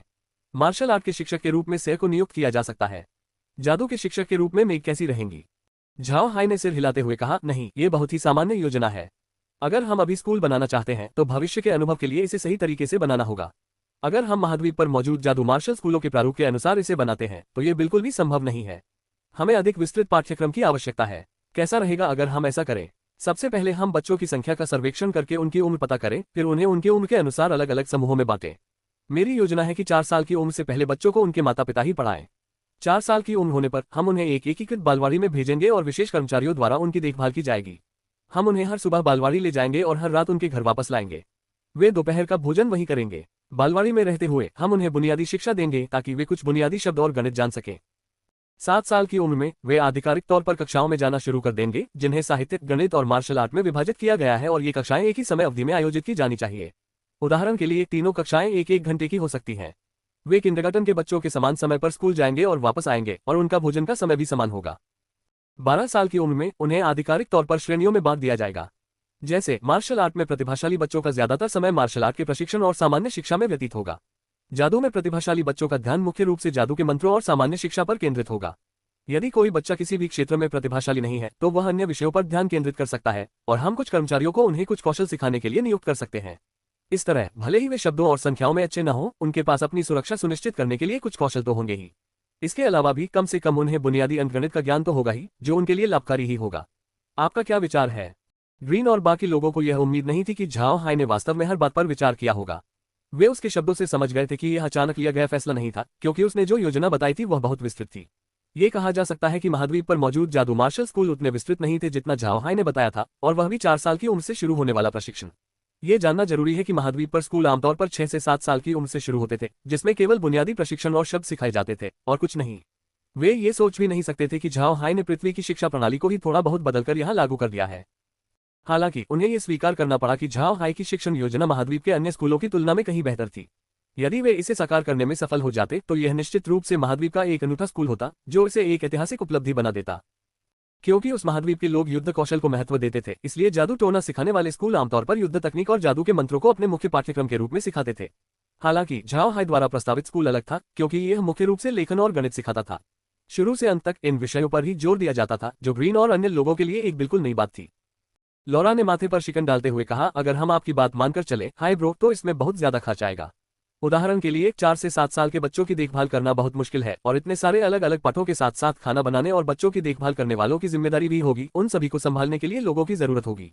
हम उनकी जिम्मेदारी किसे सौंपेंगे? इस किंडरगार्टन के हर बच्चे को खाना खाना है और शिक्षकों को वेतन मिलना है। क्या हमें उन्हें खुद वेतन देना पड़ेगा? निवेश एक अंतहीन गड्ढा बन जाएगा और ब्लैक वेस्टलैंड्स के विकास के लिए बजट आवंटन की जरूरत वाली बहुत सी चीजें हैं। मुझे डर है कि यह योजना सफल नहीं होगी। ग्रीन और बाकी सब ने सिर हिलाया, क्योंकि वे लॉरा का मतलब समझ गए थे। सच में, अगर वे झाओ हाई के सुझाव के अनुसार ऐसा स्कूल कार्यक्रम शुरू करते तो निवेश की रकम बहुत ज्यादा होती। अभी जब उनकी संख्या कम है तो शायद उन्हें इसका एहसास न हो, लेकिन अगर बहुत सारे लोग होते तो खर्च आसमान छू जाता।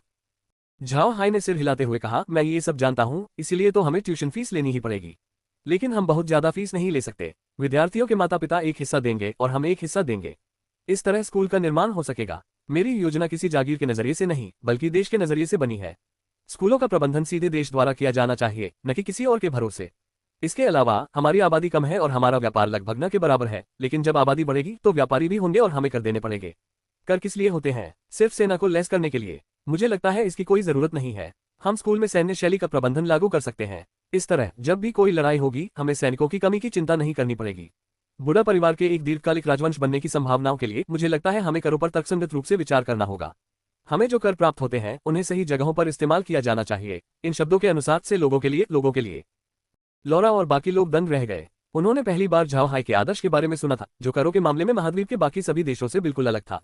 वर्तमान में महाद्वीप पर सर्वोच्च शासक शाही परिवार थे, उसके बाद कुलीन वर्ग का स्थान था। हालांकि उन्हें मिलने वाले करों का एक हिस्सा आवश्यक निर्माण और सैन्य खर्चों में इस्तेमाल होता था, लेकिन अन्य पहलुओं पर बहुत कम खर्च होता था।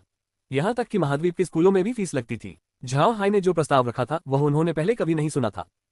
कुछ पल के लिए सब चुप हो गए, फिर कुन झेंग ने अपनी जान पर हाथ मारते हुए कहा, वाह, तुमने सही कहा नन्हे हाई, तुम्हारे शब्द एकदम सटीक हैं। बुढ़ा परिवार के उज्जवल भविष्य के लिए हमें यही करना चाहिए, वरना पैसे जमा करने के चक्कर में अपना पूरा घर गंवाने का क्या फायदा। मैं नन्हे हाई का समर्थन करता हूँ। ग्रीन कोई असभ्य व्यक्ति नहीं था, वो बस इस सब के सदमे से कुछ पल के लिए स्तब्ध रह गया था। उसने कभी सोचा भी नहीं था कि झाओ हाई इतनी दूर की योजना बनाएगा। कुनजेन की कृपा से वह होश में आया और उत्साह से भरे चेहरे के साथ बोला, बिल्कुल, मैं युवा स्वामी का समर्थन करता हूँ। उन दोनों की बातों के बाद मामला लगभग सुलझ गया था। अब बस रहने की जगह और शिक्षकों की व्यवस्था करना बाकी था।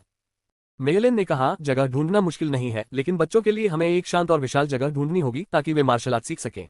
वे बड़ों की देखरेख में खेल भी सकें। मैंने किले के पीछे का हिस्सा चुना है। किले के पीछे एक ऐसी जगह थी जिसे मूल रूप से भंडारण स्थान, नौकरों के क्वार्टर और अस्तबल के रूप में इस्तेमाल करने का इरादा था। वहां कोई नहीं गया था, लेकिन घर सही सलामत थे। बस थोड़ी सफाई की जरूरत थी और उन्हें स्कूल के लिए इस्तेमाल किया जा सकता था। वे बाहरी इलाकों से दूर, तेल और चक्की कारखानों से काफी दूर थे। ये शांति स्कूल के लिए एकदम सही माहौल था। फिलहाल किले के बारे में सबसे ज्यादा जानकारी मेलिन को थी, इसलिए जब उसने अपनी बात रखी तो किसी ने उसका विरोध नहीं किया। झाओ हाई ने सिर हिलाते हुए कहा, तो चलिए किले के पिछले हिस्से को चुनते हैं और दादी मेलिन को जिम्मेदारी सौंप देते हैं। अगला काम शिक्षकों का चयन करना है। हम से को मार्शल आर्ट शिक्षक बना सकते हैं, लेकिन ज्यादातर बच्चे बड़े सींग वाले उग्र बैल जैसे हैं, इसलिए हमें कबीले के किसी व्यक्ति को शिक्षक बनाना होगा। मैं ये काम आप पर छोड़ता हूँ अलास। अपने कबीले से एक योद्धा को बच्चों को पढ़ाने के लिए ढूंढिए, लेकिन ध्यान रखिए कि वह बुद्धिमान हो। हम यहाँ बच्चों को पढ़ा रहे हैं। अगर वह बोल भी नहीं सकता और पढ़ाना भी नहीं जानता तो बच्चों का पालन पोषण ठीक से नहीं होगा।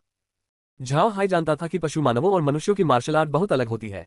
जाहिर है, मनुष्य पशु मानव बच्चों को आत्मसंलयन से संबंधित तकनीकें नहीं सिखा सकते थे, इसलिए झाओ हाई जनजाति से ही एक शिक्षक का चयन करना चाहता था।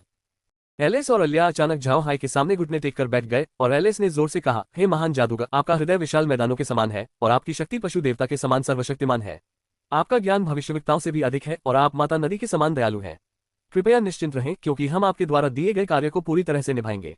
इन शब्दों के बाद दोनों ने झाओ हाई को 3 बार प्रणाम किया। झाओ हाई को उम्मीद नहीं थी कि वे ऐसा करेंगे। उसने हाथ हिलाया और ब्लॉकहेड और रॉकहेड ने उन दोनों को ऊपर उठा लिया। झाओ हाई ने उन दोनों को देखकर कहा, याद रखना कि तुम मेरे गुलाम हो, लेकिन मैं बाकी इंसानों से अलग हूँ। यहाँ तुम और इंसान बराबर हो, लेकिन मुझे कभी धोखा मत देना। अगर तुमने ऐसा किया तो मैं तुम्हें अपनी अमर सेना में शामिल कर लूंगा। एलिस ने सिर झुकाकर कहा, दयालु स्वामी, कृपया निश्चिंत हो जाए। एक बार कोई पशु मानव अपने स्वामी को स्वीकार कर लेता है तो वह जीवन भर नहीं बदलता। झाओ हाई ने सिर हिलाते हुए कहा, और हाँ, यह मत भूलो कि तुम्हारा कबीला अब अस्तित्व में नहीं है। अपने लोगों से कहो कि वे यहाँ के माहौल में जल्द से जल्द ढल जाएं। अगर तुम्हें किसी भी तरह की मदद की जरूरत हो तो इस सभा में मौजूद किसी से भी संपर्क कर लेना। वैसे मुझे याद आया, क्या तुम्हारे पास अभी भी अपने कबीले का मित्रता ध्वज है? एलिस ने सिर हिलाया, हमें अभी भी इसकी जरूरत है। क्या आपको इसकी जरूरत है, स्वामी? झाओ हाई ने सिर हिलाया। कुछ देर बाद इसे मेरे पास ले आना। मुझे मैदान में व्यापार करने के लिए मित्रता के झंडों की जरूरत है। यह विचार झाओ हाई के मन में अचानक आया था। स्पील ने उसे जो बड़े पेट वाले सुअर जनजाति का मित्रता ध्वज दिया था, उसे कई जानवरों से बहुत सकारात्मक प्रतिक्रिया मिली थी, जिससे झाओ हाई को ऐसे झंडों का महत्व स्पष्ट हो गया था। अब जब एलिस स्वयं उसका था तो उसके ध्वज का उपयोग करना और भी आसान हो गया था। अलास ने तुरंत सिर हिलाया। चिंता न करें मेरे स्वामी, मैं वापस आते ही इसे आपके पास ले आऊंगा। झाओ हाई ने सिर हिलाते हुए कहा, ठीक है, बैठ जाओ। मुझे छोटे मालिक कहकर बुलाना याद रखना। क्या मैंने तुम्हें पहले नहीं बताया था? एलिस और अलिया दोनों ने एक आवाज के साथ बात मान ली और बैठ गए। झाओ हाई ने ग्रीन और बाकी लोगों की तरफ मुड़कर कहा, सैम मार्शल आर्ट का शिक्षक है और बड़े सींग वाले उग्र बैलों में से एक और होगा, जो फिलहाल के लिए काफी होगा। अगर सैर को कोई काम हो तो ब्लॉकहेड या रॉकहेड को सौंप देना। हालांकि दोनों का मुख्य ध्यान मार्शल आर्ट के प्रशिक्षण पर ही है। जादू के शिक्षक के लिए मैं बाफे को चुनता हूँ। भले ही वह एक मरे हुए प्राणी में बदल गया हो और उसका स्तर काफी कम हो गया हो, फिर भी वह संभाल लेगा। आखिर वह कभी 9वें स्तर का जादूगर था। मेलिन और बाकी लोग नहीं चाहते थे कि कोई मरे हुए प्राणी बच्चों को पढ़ाए, लेकिन उनके पास कोई और चारा नहीं था। फिलहाल उनके पास कोई उपयुक्त उम्मीदवार नहीं था। हालांकि बाफे को शिक्षक बनाना कोई बड़ी बात नहीं थी। बीस्टमैन जादू नहीं सीख सकते थे, इसलिए बाफे को बच्चों को सिर्फ जादुई हमलों से निपटने का तरीका सिखाना था। जब झाओ हाई ने देखा कि किसी को कुछ कहना नहीं है, तो उसने आगे कहा, खाना बनाना कोई समस्या नहीं होगी। बड़े सींग वाले कबीले से 2 औरतें चुन लो और गुलामों में से 2 औरतें। बच्चों को पढ़ना लिखना सिखाना थोड़ा मुश्किल होगा। अच्छा ठीक है, हम ओलोबा को ये काम सौंप सकते हैं। वो उन्हें शब्द और गणित सिखा सकता है, जो मुमकिन होना चाहिए। दादी मेलिन, आपका क्या ख्याल है? मेलिन को लगा कि यही एकमात्र रास्ता है। फिलहाल उनके पास ज्यादा लोग उपलब्ध नहीं थे। मेलिन ये काम कर सकती थी, लेकिन उसके पास समय नहीं था। वे केवल झाओ हाई के सुझाव के अनुसार ही कर सकते थे। जब उन्हें इस बात की पुष्टि हो गई कि कोई आपत्ति नहीं है, तो झाओ हाई ने ग्रीन और कुनझेंग से कहा, दादा ग्रीन, दादा कुनझेंग, मैं ये मामले आप दोनों पर छोड़ता हूँ। हम वापस मैदान की ओर जा रहे हैं। अगर आपको किसी चीज की जरूरत हो तो मुझसे संपर्क करें। वैसे मेरे लिए मित्रता का झंडा ले आना। एलिस और अलिया ने आवाज देकर बात मान ली और चले गए। झाओ हाई ने मेलिन से कहा, जानवर ज्यादातर मांस खाते हैं। वे अभी हमारी खान पान की आदतों के आदी नहीं होंगे। उनकी जीवनशैली में भी धीरे धीरे बदलाव लाना होगा। दादी, इस पर नजर रखना। मेलिन ने सिर हिलाया। तभी कायर ने उसे बताया कि खून का बाज लौट आया है। अध्याय 275 शिक्षण सामग्री संबंधी निराशाएं। ये दूसरी बार था जब रक्तबाज इस दिन वापस आए थे। पहली बार तब आए थे जब झाओ हाई सो रहे थे, लेकिन उन्होंने वेल्स के लिए लिखा पत्र कायर के पास छोड़ दिया था, जिसने उसे रक्तबाज को सौंप दिया था। इस बार ये वेल्स का जवाब लेकर आया होगा। जैसे ही झाओ हाई अंतरिक्ष में प्रकट हुआ, उसने देखा कि कायर के सामने एक खूनी बाज खड़ा है। झाओ हाई को देखते ही वह उसके पास आया और स्नेह जताते हुए अपनी हुक जैसी चोंच से उसके चेहरे पर धीरे से चोंच मारी। झाओ हाई ने खून के बाज के बड़े सिर को धीरे से थपथपाया। तभी कायर ने उसके हाथ में एक पत्र थमा दिया। झाओ हाई आसानी से समझ गया कि वेल्स उत्तेजित था, क्योंकि पत्र पर लिखे शब्द जल्दबाजी में लिखे गए थे।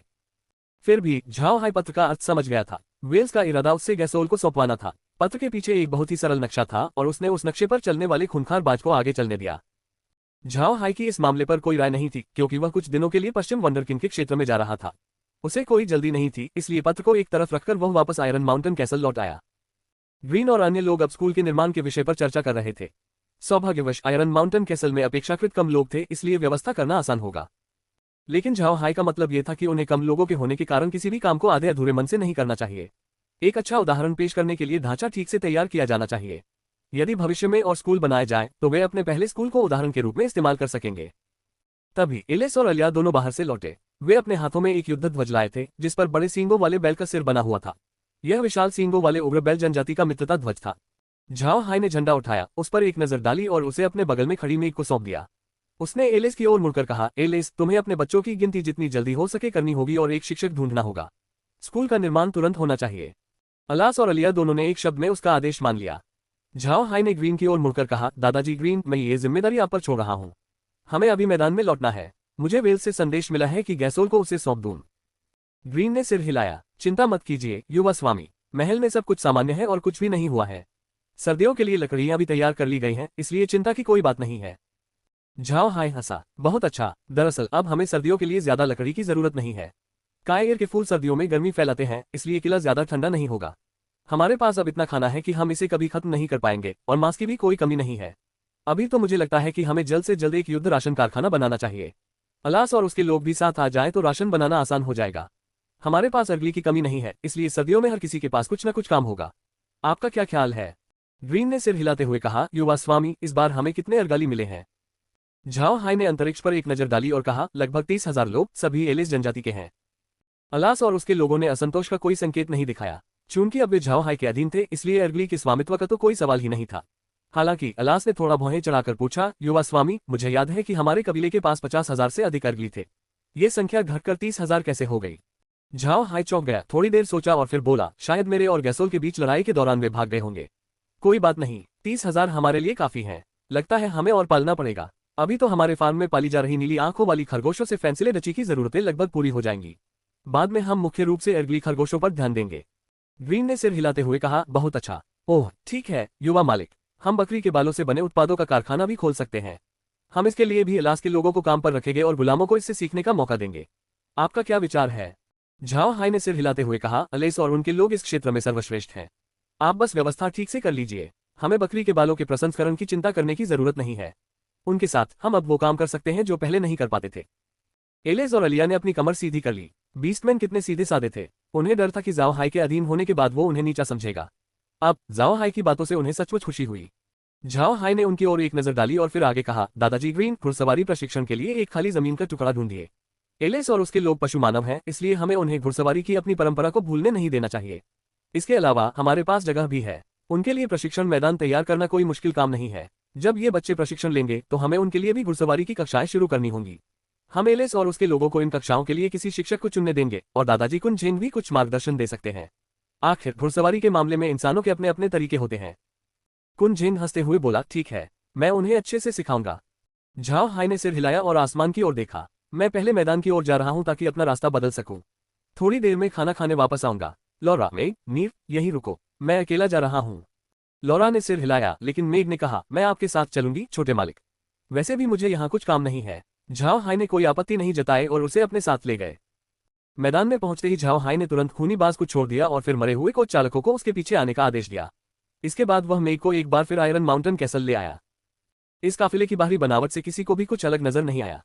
लॉरा की गाड़ी पूरी तरह से सील बंद थी, इसलिए किसी को भी ये पता नहीं चल सका कि अंदर कोई लोग हैं या नहीं। लॉरा के आग्रह पर झाओ हाय और अन्य लोग रात में आराम करने के लिए उसी स्थान पर लौट आते थे। ऐसा इसलिए था क्योंकि लॉरा जानती थी कि झाओ हाय ने शून्य का जल पिया था और वह स्थान उसके शरीर के लिए अच्छा था। इसीलिए वह चाहती थी कि झाओ हाय हर रात उसी स्थान पर सोए। झाओ हाय जानता था कि लॉरा की जिद उसके प्रति उसकी चिंता के कारण थी। उसे इस पर कोई आपत्ति नहीं थी। आखिरकार उस जगह पर कोई उसकी नींद में खलल नहीं डालेगा, जो उसके लिए अच्छा था। वहां शोर भी नहीं था, वह वहां चैन से सो सकता था। क्रून की प्रयोगशाला, जो मूल रूप से अंतरिक्ष के अंदर थी, अब आयरन माउंटेन कैसल में स्थानांतरित कर दी गई थी। क्रून मूल रूप से अंतरिक्ष के अंदर ही रहना चाहता था, लेकिन लॉरा उसे बर्दाश्त नहीं कर सकती थी और उसने उसे आयरन माउंटेन कैसल से बाहर निकाल दिया था। क्रून को कोई आपत्ति नहीं थी, वह अपने लिए तैयार की गई प्रयोगशाला से ही संतुष्ट हो सकता था। सच कहें तो वह स्वेच्छा से आयरन माउंटेन कैसल में स्थानांतरित हुआ था, क्योंकि वहां का वातावरण बुरा नहीं था। अगले कुछ दिनों में झाओ हाय और अन्य लोगों का अधिकांश ध्यान स्कूल के निर्माण पर केंद्रित रहा। वहां लार्ज हॉर्न रैजिंग बुल जनजाति के 200 से अधिक बच्चे थे। इनमें से 40 से अधिक बच्चे 12 वर्ष से अधिक आयु के थे, 100 से अधिक बच्चे 12 वर्ष से कम आयु के थे, जबकि 3 दर्जन से अधिक बच्चे 4 से 7 वर्ष की आयु के बीच थे और लगभग 1 दर्जन बच्चे 4 वर्ष से कम आयु के थे। झाओ हाय और अन्य लोगों ने इनका आयोजन किया। 12 वर्ष से अधिक आयु के बच्चे मुख्य रूप से साहित्य और मार्शल आर्ट सीखते थे। 7 से 12 वर्ष की आयु के बच्चे इनके अतिरिक्त गणित सीखते थे। 4 से 7 वर्ष की आयु के बच्चों को उभरती प्रतिभाओं की तरह सरल भाषा और सरल शारीरिक प्रशिक्षण से शुरुआत की जाती थी। लेकिन अब एक समस्या थी और वो थी शिक्षण सामग्री। आर्क महाद्वीप पर पर्याप्त ठोस शिक्षण सामग्री उपलब्ध नहीं थी। आमतौर पर शिक्षक छात्रों को शब्दों के बारे में पढ़ाते थे और फिर जादू या युद्धाभा की किताबें निकालकर पढ़ाना शुरू करते थे और बच्चों से यह अपेक्षा करते थे कि वे उनमें लिखी बातों को जानते हों। महाद्वीप के लगभग हर स्कूल में इसी तरह पढ़ाया जाता था। झाओ हाय को लगा कि यह कोई अच्छा तरीका नहीं है। बच्चे बहुत सक्रिय होते हैं और जादू की मूल बातें और युद्धाभा जैसी किताबें उनके लिए सबसे उबाऊ और नीरस होती हैं। सामान्य बच्चों को इनमें रुचि लेना बहुत मुश्किल होता है, इसलिए झाओ हाय का मानना था कि ऐसी किताबें शिक्षण सामग्री के रूप में उपयुक्त नहीं हैं। झाओ हाय ने कभी भी अपनी शिक्षण सामग्री खुद लिखने की इच्छा नहीं की थी, क्योंकि इसमें बहुत समय लगता। उनके पास फिलहाल जो किताबें थीं, उनमें से ही वे उपयुक्त सामग्री ढूंढ सकते थे। हालांकि झाओ हाय ने खोजबीन के बाद जाना कि इस दुनिया में लोगों की आध्यात्मिक स्थिति बहुत खराब थी। इस दुनिया में पुस्तकें 4 मुख्य श्रेणियों में विभाजित थीं। पहली श्रेणी जादू से संबंधित थी, जिसमें बुनियादी बातें, तकनीकें, कल्पना, जादुई संरचनाओं का अध्ययन, निम्न स्तरीय, मध्य स्तरीय और उच्च स्तरीय उपयोग नियमावली शामिल थी, और इससे अधिक कुछ नहीं। उच्च श्रेणी के जादूगरों के संस्मरण शायद ही कभी देखने को मिलते थे, क्योंकि ऐसी पुस्तकें न तो प्रसारित होती थीं और न ही शिष्यों को सौंपी जाती थीं। दूसरा विषय था युद्धाभा, जिसमें बुनियादी बातें, बुनियादी तकनीकें, हथियारों का उपयोग आदि शामिल थे और कुछ नहीं। जादू की तरह इसकी यादें भी करीबी शिष्यों को सौंपी जाती थीं। तीसरा विषय रसायन शास्त्र और औषधि निर्माण था। ऐसी पुस्तकें संख्या में बहुत कम थीं, जिनके पाठक और लेखक भी नगण्य थे। इन पुस्तकों में केवल बुनियादी ज्ञान होता था और शोध के बाद के विचारों का कोई उल्लेख नहीं होता था। चौथी चीज थी नोट्स। इस तरह की किताबों में ज्यादातर यात्रा वृतांत होते थे, जिनमें स्थानीय ग्रामीण जीवन शैली और विशेष लोककथाओं का वर्णन होता था। ऐसी किताबें बहुत थीं, लेकिन किसी मानक के अनुसार नहीं लिखी गई थीं। आमतौर पर इन्हें जादूगरों या उच्च कोटि के योद्धाओं ने अपने अनुभवों और छापों के आधार पर लिखा होता था। झाओ हाई को ये किताबें बहुत पसंद थीं, क्योंकि इनसे वह कई विशेष रीति रिवाजों के बारे में जान सकता था। लेकिन अगर इन 4 प्रकार की पुस्तकों में से शिक्षण सामग्री का चयन करना हो, तो ये स्पष्ट था कि इनमें से कोई भी बहुत उपयुक्त नहीं थी। अंततः झाओ हाई ने निर्णय लिया कि 4 से 7 वर्ष की आयु के बच्चे मुख्य रूप से साहित्य पढ़ेंगे, जो यात्रा वृत्तांतों से लिया जाएगा। ऐसी पुस्तकों में तरह तरह की रोचक कहानियां होती हैं, जो कई बच्चों को पसंद आएंगी। 7 से 12 वर्ष की आयु के बच्चे भी यात्रा वृत्तांत पढ़ेंगे, लेकिन ये पुस्तकें उनकी शिक्षा का मुख्य हिस्सा नहीं होंगी, क्योंकि उनकी शिक्षा में मुख्य रूप से जादू और मार्शल आर्ट की बुनियादी पुस्तकें शामिल होंगी। 12 वर्ष से अधिक आयु के बच्चों के लिए शिक्षण सामग्री का निर्णय उनके विकास की पुष्टि के बाद किया जाएगा। अध्याय 276 तुम जीत गए हो। झाओ हाई द्वारा प्रस्तावित योजना का किसी ने विरोध नहीं किया। महाद्वीप पर बच्चों को लगभग 6-8 वर्ष की आयु में स्कूल में दाखिला दिलाया जाता था। लगभग 6 वर्ष की आयु में दाखिला लेने वाले बच्चे व्यापारी या कुलीन वर्ग जैसे संपन्न परिवारों से आते थे, और लगभग 8 वर्ष की आयु में दाखिला लेने वाले बच्चे कम संपन्न परिवारों से आते थे, जिनमें मुख्य रूप से आम लोग शामिल थे। लेकिन झाओ हाई द्वारा निर्धारित विद्यालय में दाखिले की आयु 4 वर्ष थी, जो उन कुलीन बच्चों की तुलना में 2 वर्ष कम थी। इन बच्चों को कुछ बुनियादी ज्ञान सिखाना हानिकारक नहीं होगा और न ही इससे उनके मार्शल आर्ट के अध्ययन पर कोई प्रभाव पड़ेगा। झाओ हाई ने वेल्स द्वारा दिए गए नक्शे का ध्यानपूर्वक अध्ययन किया। अब तक वेल्स घोड़े के सिर वाले जीवों के क्षेत्र में पहुंच चुका होगा और उनसे अच्छी तरह परिचित हो चुका होगा। इसी आधार पर उसे जल्दी से वेल्स से मिलना चाहिए। झाओ हाई की वर्तमान स्थिति से वेल्स तक पहुंचने में लगभग 5 दिन का समय लगता, लेकिन झाओ हाई इतना समय बर्बाद नहीं करना चाहता था। उसके सैनिकों को वैसे भी आराम की जरूरत नहीं थी, इसलिए वह उन्हें बिना रुके चलने दे सकता था। इस तरह वे लगभग 2 दिनों में वेल्स पहुंच सकते थे। इन 2 दिनों के दौरान उनकी मुलाकात मैदान में किसी से नहीं हुई। झाओ हाई को मैदान की कोई परवाह नहीं थी और उसने कायर को सब कुछ संभालने दिया। वह फिलहाल मेयलिन के साथ मिलकर स्कूल के निर्माण में व्यस्त था। हालांकि उनका स्कूल आकार में बहुत बड़ा नहीं था, फिर भी उसमें कई 100 लोगों के बैठने की आवश्यकता थी। झाओ हाई को अभी अभी एहसास हुआ था कि उनके पास पर्याप्त शिक्षक नहीं है, बल्कि पर्याप्त कार्यबल भी नहीं है। उन्हें विशेष रूप से साक्षर और गणित पढ़ाने में सक्षम लोगों की कमी थी। झाओ हाई ने जिन लोगों को तैयार किया था, उनमें से एक साक्षर और गणित में कुशल व्यक्ति ओर्लोगा था। हालांकि ओर्लोगा एक अमर प्राणी था और उसे आराम की आवश्यकता नहीं थी, फिर भी बच्चों की संख्या बहुत अधिक थी और अकेले उसके लिए ये सब संभालना संभव नहीं था। लेकिन समस्या ये थी कि झाओ हाई बच्चों के शिक्षक के रूप में किसी को बाहर से नहीं ला सकता था, जिससे उसे बहुत परेशानी हुई। अंततः उसके पास बच्चों को पढ़ना लिखना सिखाने के लिए कुछ अमर जादूगरों को बुलाने के अलावा कोई विकल्प नहीं बचा और उसने झाओ जिया को चुना। झाओ जिया प्रकाश तत्व का एक महान जादूगर था, इसलिए स्वाभाविक रूप से वह पढ़ा लिखा था। लेकिन उसके सभी विद्यार्थी विशाल सींग वाले उग्र बैल के बच्चे थे और वे जादू नहीं सीख सकते थे, इसलिए उन्हें पढ़ना लिखना सिखाने देना बिल्कुल स्वाभाविक था। व्यवस्था के अनुसार साक्षरता संबंधी कार्य झाओ जिया द्वारा किया जाएगा और गणित का कार्य ओर्लोगा को सौंपा जाएगा। 4 से 7 वर्ष की आयु के बच्चों के लिए झाओ हाई ने कोई शिक्षक नियुक्त नहीं किया। इसके बजाय उन्होंने 2 महिला दासियों और साथ ही बड़े सींग वाले उग्र बैल जनजाति की एक महिला को इन बच्चों को पढ़ाने के लिए चुना। 4 से 7 वर्ष की आयु के बच्चे अभी छोटे थे और उन्हें देखभाल की आवश्यकता थी, इसलिए महिलाओं को यह जिम्मेदारी सौंपना बेहतर था। इसी बीच एक और मामला था जो झाओ हाई के लिए सिरदर्द बना हुआ था, और वह था पाठ्यपुस्तकें। उन्होंने शिक्षण सामग्री तो तय कर ली थी, लेकिन पाठ्यपुस्तकों का क्या करें? उनके पास हर बच्चे को देने के लिए पर्याप्त पुस्तकें नहीं थीं। अंत में झाओ हाई को एक और तरीका अपनाना पड़ा। उन्होंने प्रत्येक बच्चे को सफेद कागजों का एक बंडल दिया, जिसे डोरियों से बांधा गया था। बच्चे इन कागजों का उपयोग शिक्षकों द्वारा सिखाई गई बातों को लिखने के लिए करेंगे। हालांकि इससे शिक्षण प्रक्रिया धीमी हो जाएगी, फिर भी यह एक अच्छा तरीका था। हालांकि बच्चों को इस तरह पढ़ाने के लिए उन्हें कागज और स्याही की बड़ी मात्रा की आवश्यकता होगी, लेकिन इससे कोई फर्क नहीं पड़ता था। महाद्वीप में किताबें खरीदने की तुलना में कागज खरीदना कहीं अधिक सस्ता था। आर्क महाद्वीप पर फिलहाल कोई चलित मुद्रण मशीनें नहीं थीं, वे साधारण आदिम उत्कीर्णन विधि का उपयोग करते थे, इसलिए किताबें बहुत महंगी थीं। महाद्वीप पर कई ऐसे आम बच्चे थे जो स्कूलों में पाठ्यपुस्तकें खरीदने का खर्च नहीं उठा सकते थे, इसलिए वे वही विधि अपनाते थे जो झाओ हाई अब अपना रहा था। झाओ हाई ने उन बच्चों को वे इस्पात के कलम दिए जो उसने उनके लिए तैयार किए थे। झाओ हाई ने इन्हें कासा शहर में रहते हुए थोक में खरीदा था। उसने इन्हें मूल रूप से पशु मानवों के लिए खरीदा था, लेकिन अब इनका उपयोग बच्चे कर रहे थे। लेकिन झाओ हाई ने कहा था कि बच्चों को अपने हाथों में कलम और कागज को सहेज कर रखना चाहिए। उन्हें हर दिन नोट्स बनाने होते थे और शिक्षक अगले दिन उनकी जांच करते थे। शिक्षक उनकी कलमों की भी जांच करते थे। अगर उनकी कलमों में जरा सी भी खराबी होती तो उन्हें सजा मिलती थी। बेशक ये किसी भी प्रकार का शारीरिक दंड नहीं था और झाओ हाई नहीं चाहता था कि शिक्षक शारीरिक दंड दे, लेकिन शारीरिक शिक्षा की कक्षा में न जाने देने का यह दंड एक बच्चे के लिए काफी गंभीर था। अगर छात्रों में से किसी एक कक्षा को सबसे पसंदीदा कक्षा बताना हो तो वह शारीरिक शिक्षा होगी, क्योंकि इसमें उन्हें बाहर जाकर खेलने की अनुमति मिलती थी। लेकिन यहाँ दी जाने वाली शारीरिक शिक्षा पृथ्वी पर झाओ हाई में दी जाने वाली शारीरिक शिक्षा से भिन्न थी। यहाँ शारीरिक शिक्षा के साथ साथ बच्चों को मार्शल आर्ट और घुड़सवारी के कौशल भी सिखाए जाते थे। बच्चों को इस तरह की शारीरिक शिक्षा बहुत पसंद थी। जब उन्हें पता चला कि अगर उन्होंने अपनी कलम को जरा सा भी नुकसान पहुंचाया तो उन्हें शारीरिक शिक्षा में जाने की अनुमति नहीं दी जाएगी, तो उनके लिए ये सबसे गंभीर सजा थी और इसलिए सभी बच्चे अपनी कलमों का बहुत ध्यान रखते थे। झाओ हाई और अन्य लोगों के पूर्ण समर्थन से स्कूल अंततः बनकर तैयार हो गया और वे विशाल सींग वाले उग्र बैल बच्चे छात्रों के पहले बैच बने। लेकिन वे केवल दिन के समय ही पढ़ते थे। बच्चों के स्कूल से छुट्टी होते ही महल के सभी लोग पढ़ना लिखना और गणित सीखने के लिए स्कूल जा सकते थे। ये झाओ हाई की शर्त थी, क्योंकि भाषा और गणित के सभी शिक्षक मरे हुए थे, इसलिए वे थकते नहीं थे और जानवरों और नौकरों को अतिरिक्त पाठ पढ़ा सकते थे।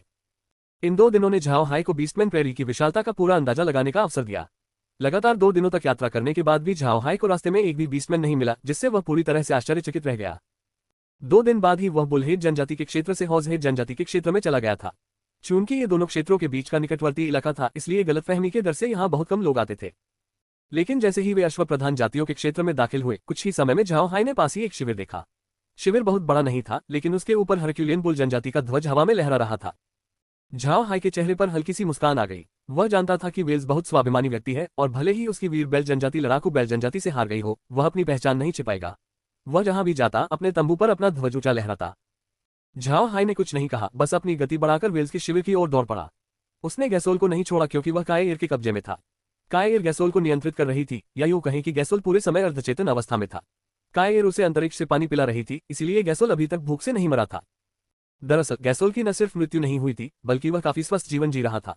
ये बात सबको पता होनी चाहिए थी कि अंतरिक्ष से आया जल जीवन का जल था, जो इस महाद्वीप पर एक दुर्लभ खजाना था। अगर उसे कुछ हो जाता तो ये बहुत अजीब बात होती। ये स्पष्ट था कि वेल्स ने भी झाओ हाई को देख लिया था, क्योंकि उसके शिविर से लोग दौड़ते हुए बाहर आए और उनके घोड़ों के खुरों की आवाज से एक चौंकाने वाली ध्वनि उत्पन्न हुई। जब झाओ हाई ने ये देखा तो उसने हल्की सी मुस्कान दी और लौरा से बात करने के लिए अपना सिर घुमाया। लगता है बड़े भाई वेल्स गैसोल से मिलने के लिए बेचैन है। आपको क्या लगता है वे उसके साथ क्या करेंगे? लौरा ने उसे कड़वी मुस्कान दी। वे उसके साथ कैसा व्यवहार करेंगे? मेरे परिवार के भाइयों को देखकर ही अंदाजा लग जाता है, वे अपने पदों के लिए जान की बाजी लगा रहे हैं। बड़ा भाई वेल्स तो अभी ठीक है, लेकिन गैसोल ने उसके पिता की हत्या की है, इसलिए वह उसे आसानी से नहीं छोड़ेगा। भले ही इस समय उन्हें लोगों की सख्त जरूरत है, लेकिन गैसोल को बख्शा नहीं जाएगा। झाओ हाई ने सिर हिलाया। वह लौरा की बात समझ गया था।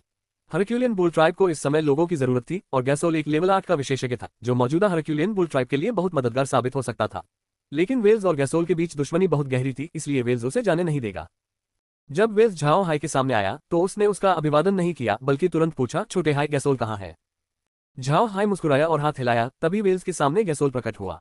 उसके शरीर पर लिपटी लताएं गायब हो चुकी थीं और वह अभी भी बेहोश था। वेल्स का पीछा कर रहे मेंडेज ने जब गैसोल को देखा तो वह तुरंत गुस्से से दहाड़ उठा और अपने बैल से नीचे कूद गया। तभी एक कुल्हाड़ी का सिरा गैसोल की ओर उड़कर गया। डैंक की आवाज के साथ वेल्स ने मेंडेज की कुल्हाड़ी को रोक दिया। मेंडेज की आंखें खून से लाल थीं। उसने वेल्स की ओर मुड़कर देखा और गुस्से से दहाड़ते हुए कहा, छोटे सेवन, तुम क्या कर रहे हो? मैं उसे मारना चाहता हूं, मुझे उसे मारना ही होगा। वेल्स ने ठंडे लहजे में कहा, शांत हो जाओ छठे भाई। वह अभी बेहोश है, इसलिए अगर तुम उसे मार दोगे तो उसे पता भी नहीं चलेगा। ऐसा करना उसे आसानी से छोड़ देना होगा। हम उसे जगाएंगे और फिर मार देंगे। झाओ हाई ने तुरंत कहा, बड़े भाई पहले परेशान मत होइए। चलिए पहले शिविर चलते हैं, मुझे आपसे कुछ बातें करनी है। वेल्स ने सिर हिलाया और हाथ से इशारा किया। एक अधीनस्थ तुरंत आया और उसने अपना सिर घुमाया। अपने बैल से उतरे बिना उसने गैसोल को पकड़ा और उसे अपने बैल पर बिठा दिया और वेल्स के पीछे पीछे शिविर में चला गया। शिविर में पहुंचते ही झाओ हाई ने येल को शिविर के सामने खड़े देखा। येल का रंग थोड़ा पतला और पीला पड़ गया था। यह स्पष्ट था कि वह पिछले कुछ दिनों से हरक्यूलियन बुल जनजाति की चिंताओं को दूर करने में व्यस्त था। झाओ हाई और लौरा अपनी गाड़ी से उतरे और येल का अभिवादन किया। येल ने भी उनका अभिवादन किया और फिर बैल की पीठ पर बैठे गैसोल को एक जटिल दृष्टि से देखा। वह हरक्यूलियन बुल जनजाति का हिस्सा नहीं था, इसलिए गैसोल के प्रति उसकी घृणा वेल्स और अन्य लोगों जितनी गहरी नहीं थी। वेल्स और बाकी लोग भी अपने बैलों से कूद गए और वेल्स ने गैसोल की ओर देखा। उसने झाओ हाई से कहा, छोटे हाई, हम उसे कैसे जगाएं? झाओ हाई ने हल्की सी मुस्कान के साथ कहा, बस उस पर एक बाल्टी ठंडा पानी डाल दो। वेल्स के पास ठंडा पानी नहीं था। वह सीधे आगे बढ़ा और एक लात मारकर गैसोल को 2 मीटर दूर फेंक दिया, जिससे वह होश में आ गया। जब गैसोल ने अपनी आंखें खोली तो उसने वेल्स और अन्य लोगों के साथ साथ वेल्स के बगल में खड़े झाओ हाई को भी देखा और वह समझ गया कि क्या हो रहा है। उसने जरा भी घबराहट नहीं दिखाई और धीरे धीरे खड़ा हो गया। वेल्स को देखते हुए उसके चेहरे पर अचानक हल्की सी मुस्कान आ गई और उसने कहा, आखिरकार जीत तुम्हारी ही हुई है ना? वेल्स आगे बढ़ा और गैसोल को कॉलर से पकड़ लिया। उसने उसे जमीन पर पटक दिया और गुस्से से चिल्लाते हुए कहा, कमीने, क्या तू अब भी ऐसे शब्द बोल सकता है? क्या तू वाकई हरक्यूलियन बुल ट्राइब का सदस्य है? कमीने। उसने गैसोल को कई बार लात मारते हुए उसे डांटना जारी रखा। अध्याय 277 जवाबी हमला करने का सबसे अच्छा समय। कुछ बार गैसोल को लात मारने के बाद वेल्स आखिरकार रुक गया। गैसोल ने कोई प्रतिरोध नहीं किया और वेल्स की लातें काफी जोरदार थीं, जिससे गैसोल के मुंह से खून के 2 घूंट निकल गए। वेल्स गैसोल को इस तरह पीट पीट कर मारना नहीं चाहता था, इसलिए वह रुक गया। गैसोल को देखते हुए उसने कहा, तेरा दिमाग किस चीज का बना है? क्या उसमें बकरी का गोबर भरा है? क्या तुम्हें लगता है कि हमारे पिता ने शुरू से ही तुम्हारे साथ बुरा बर्ताव किया है? क्या इसलिए कि तुमने युद्ध में सबसे अधिक वीरता दिखाई और कबीले के लिए सबसे अधिक काम किया, फिर भी तुम सरदार नहीं बन सके? गैसोल ने ठंडी सी आवाज निकाली और कुछ नहीं कहा। यह साफ था कि वह वेल्स की कही बात से सहमत था। वेल्स ने गैसोल के हाव भाव देखे और अचानक उसे हंसी आ गई। वह सचमुच गैसोल की मूर्खता पर हंसना चाहता था। अब भी गैसोल को समझ नहीं आया था कि उनके पिता उसे सरदार का पद क्यों नहीं देना चाहते थे। वेल्स ने सिर हिलाया और आह भरते हुए कहा, गैसोल, मैंने हमेशा सोचा था कि तुम एक समझदार इंसान हो, लेकिन अब मुझे एहसास हो गया है कि तुम सरासर बेवकूफ हो, एक ऐसा मूर्ख जिसकी कोई सीमा नहीं। क्या तुम्हें यह एहसास नहीं हुआ कि हमारा कबीला विदेशी कबीलों से कम लड़ रहा था?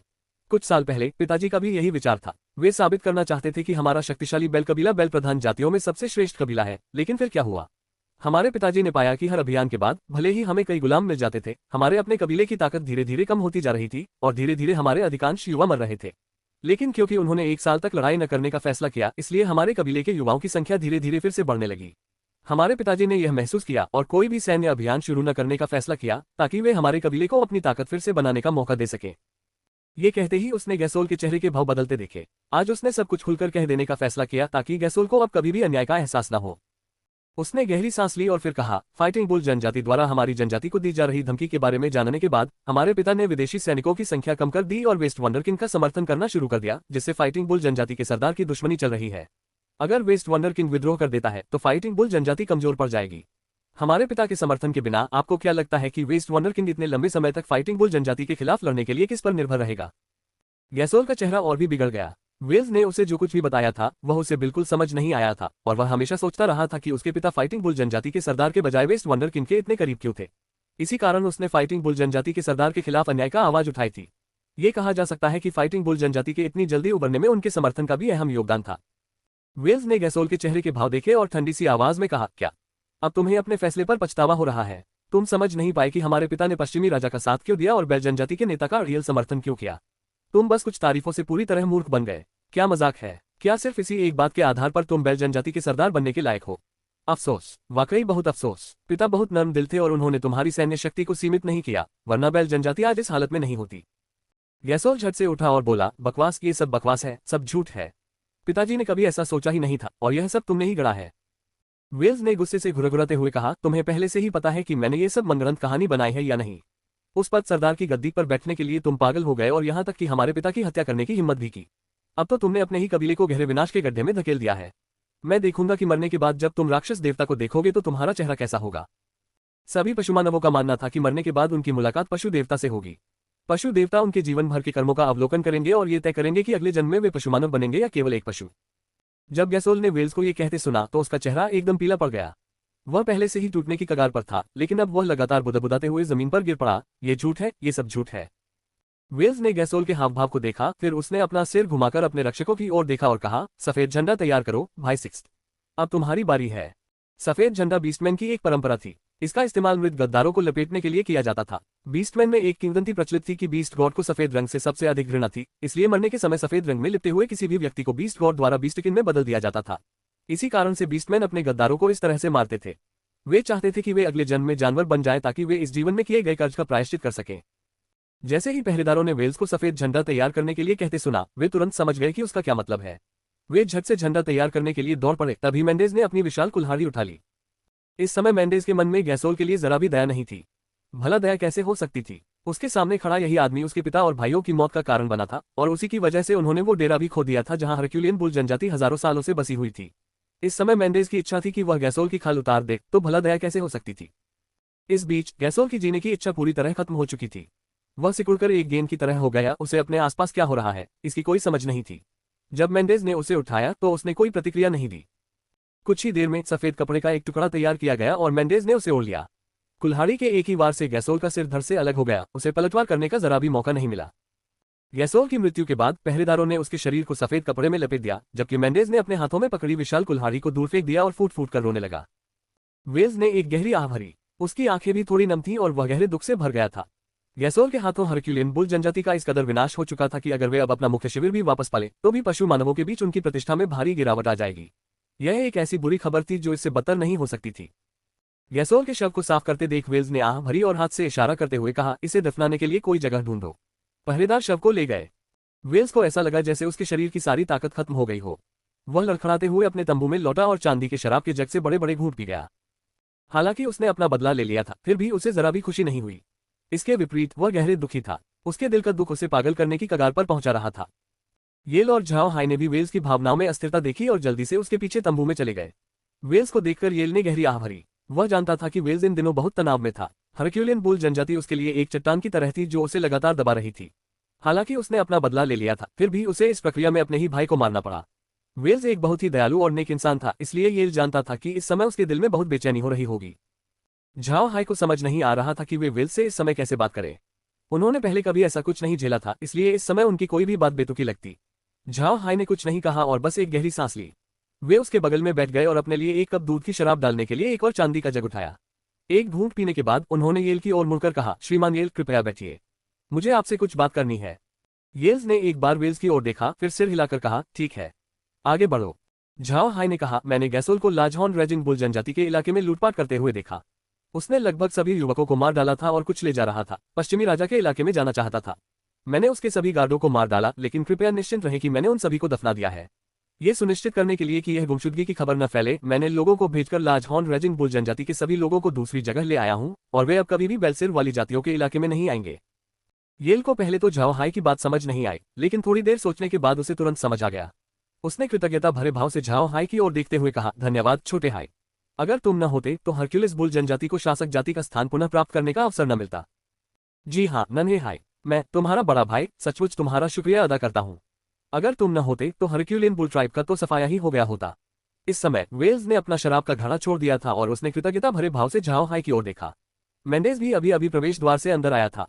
वेल्स सचमुच एक वीर व्यक्तित्व था जिसने इतनी जल्दी खुद को संभाल लिया। दरअसल ये झाओ हाई की वजह से ही संभव हो पाया। अगर झाओ हाई ने इस मामले पर बात न की होती तो वेल्स इतनी जल्दी ठीक नहीं हो पाता। गैसोल की तुलना में उसे हरक्यूलियन बुल जनजाति के भविष्य की अधिक चिंता थी। वेल्स और अन्य लोगों को यह बात बिल्कुल स्पष्ट थी कि यदि अन्य हाथी जनजातियों को गैसोल द्वारा बड़े सींग वाले उग्र बैल जनजाति को लूटने के मामले के बारे में पता चल गया तो हरक्यूलियन बैल जनजाति को भविष्य में किसी भी अन्य हाथी जाति का समर्थन कभी नहीं मिलेगा। बड़े सींग वाले उग्र बैल जनजाति का बैल जाति में कोई उच्च दर्जा नहीं था और वे युद्ध क्षमता में भी शक्तिशाली नहीं थे, लेकिन वे हमेशा मेहमाननवाज थे और उनका स्वभाव प्रसिद्ध था। अगर यह बात पता चल जाती कि गैसोल ने उन्हें लूटने की कोशिश की थी तो निश्चित रूप से जनता में भारी आक्रोश फैल जाता। हरक्यूलियन बुल जनजाति को फाइटिंग बुल जनजाति ने अभी अभी खदेड़ दिया था, इसलिए शाखा जनजातियां उन्हें स्वीकार करने के लिए बिल्कुल भी तैयार नहीं थी। और वर्षों से हरक्यूलियन बुल जनजाति के सरदार ने शाखा जनजातियों की देखभाल की थी, इसलिए ये लोग इस दयालुता को भूले नहीं थे। ये वेल्स के लिए बहुत महत्वपूर्ण था। यदि शाखा जनजातियों को पता चल जाता कि विशालकाय सींग वाले उग्र बैल जनजाति को लूटने वाला गैसोल ही था तो वे बलवान बैल जनजाति से घृणा करने लगते और उनका समर्थन करना बंद कर देते। बलवान बैल जनजाति के लिए यह निश्चित रूप से एक बड़ी आपदा होती। जो बात लड़ाकू बैल जनजाति केवल सपने में ही सोच सकती थी वह स्वयं गैसोल के हाथों साकार हो जाती। ये सब सोचकर वेल्स ने अपना सिर हिलाने से खुद को नहीं रोका। उसे सच में नहीं पता था कि गैसोल इतना मूर्ख कब हो गया। उसे याद आया कि पहले गैसोल इतना बेवकूफ नहीं था। झाओ हाई ने वेल्स की ओर सिर घुमाते हुए कहा, यह सब इसलिए संभव हुआ क्योंकि मेरी मुलाकात गैसोल से हो गई, वरना हालात वाकई बहुत खराब हो जाते। वेल्स ने आह भरी और सिर हिलाते हुए कहा, छोटे हाई, मेरे साथ मास्टिफ जनजाति को देखने चलो। तुम्हारे कंधों पर बहुत जिम्मेदारियां हैं, तो शायद तुम अपने बड़े भाई को वहां की मौजूदा स्थिति को स्थिर करने में मदद कर सको।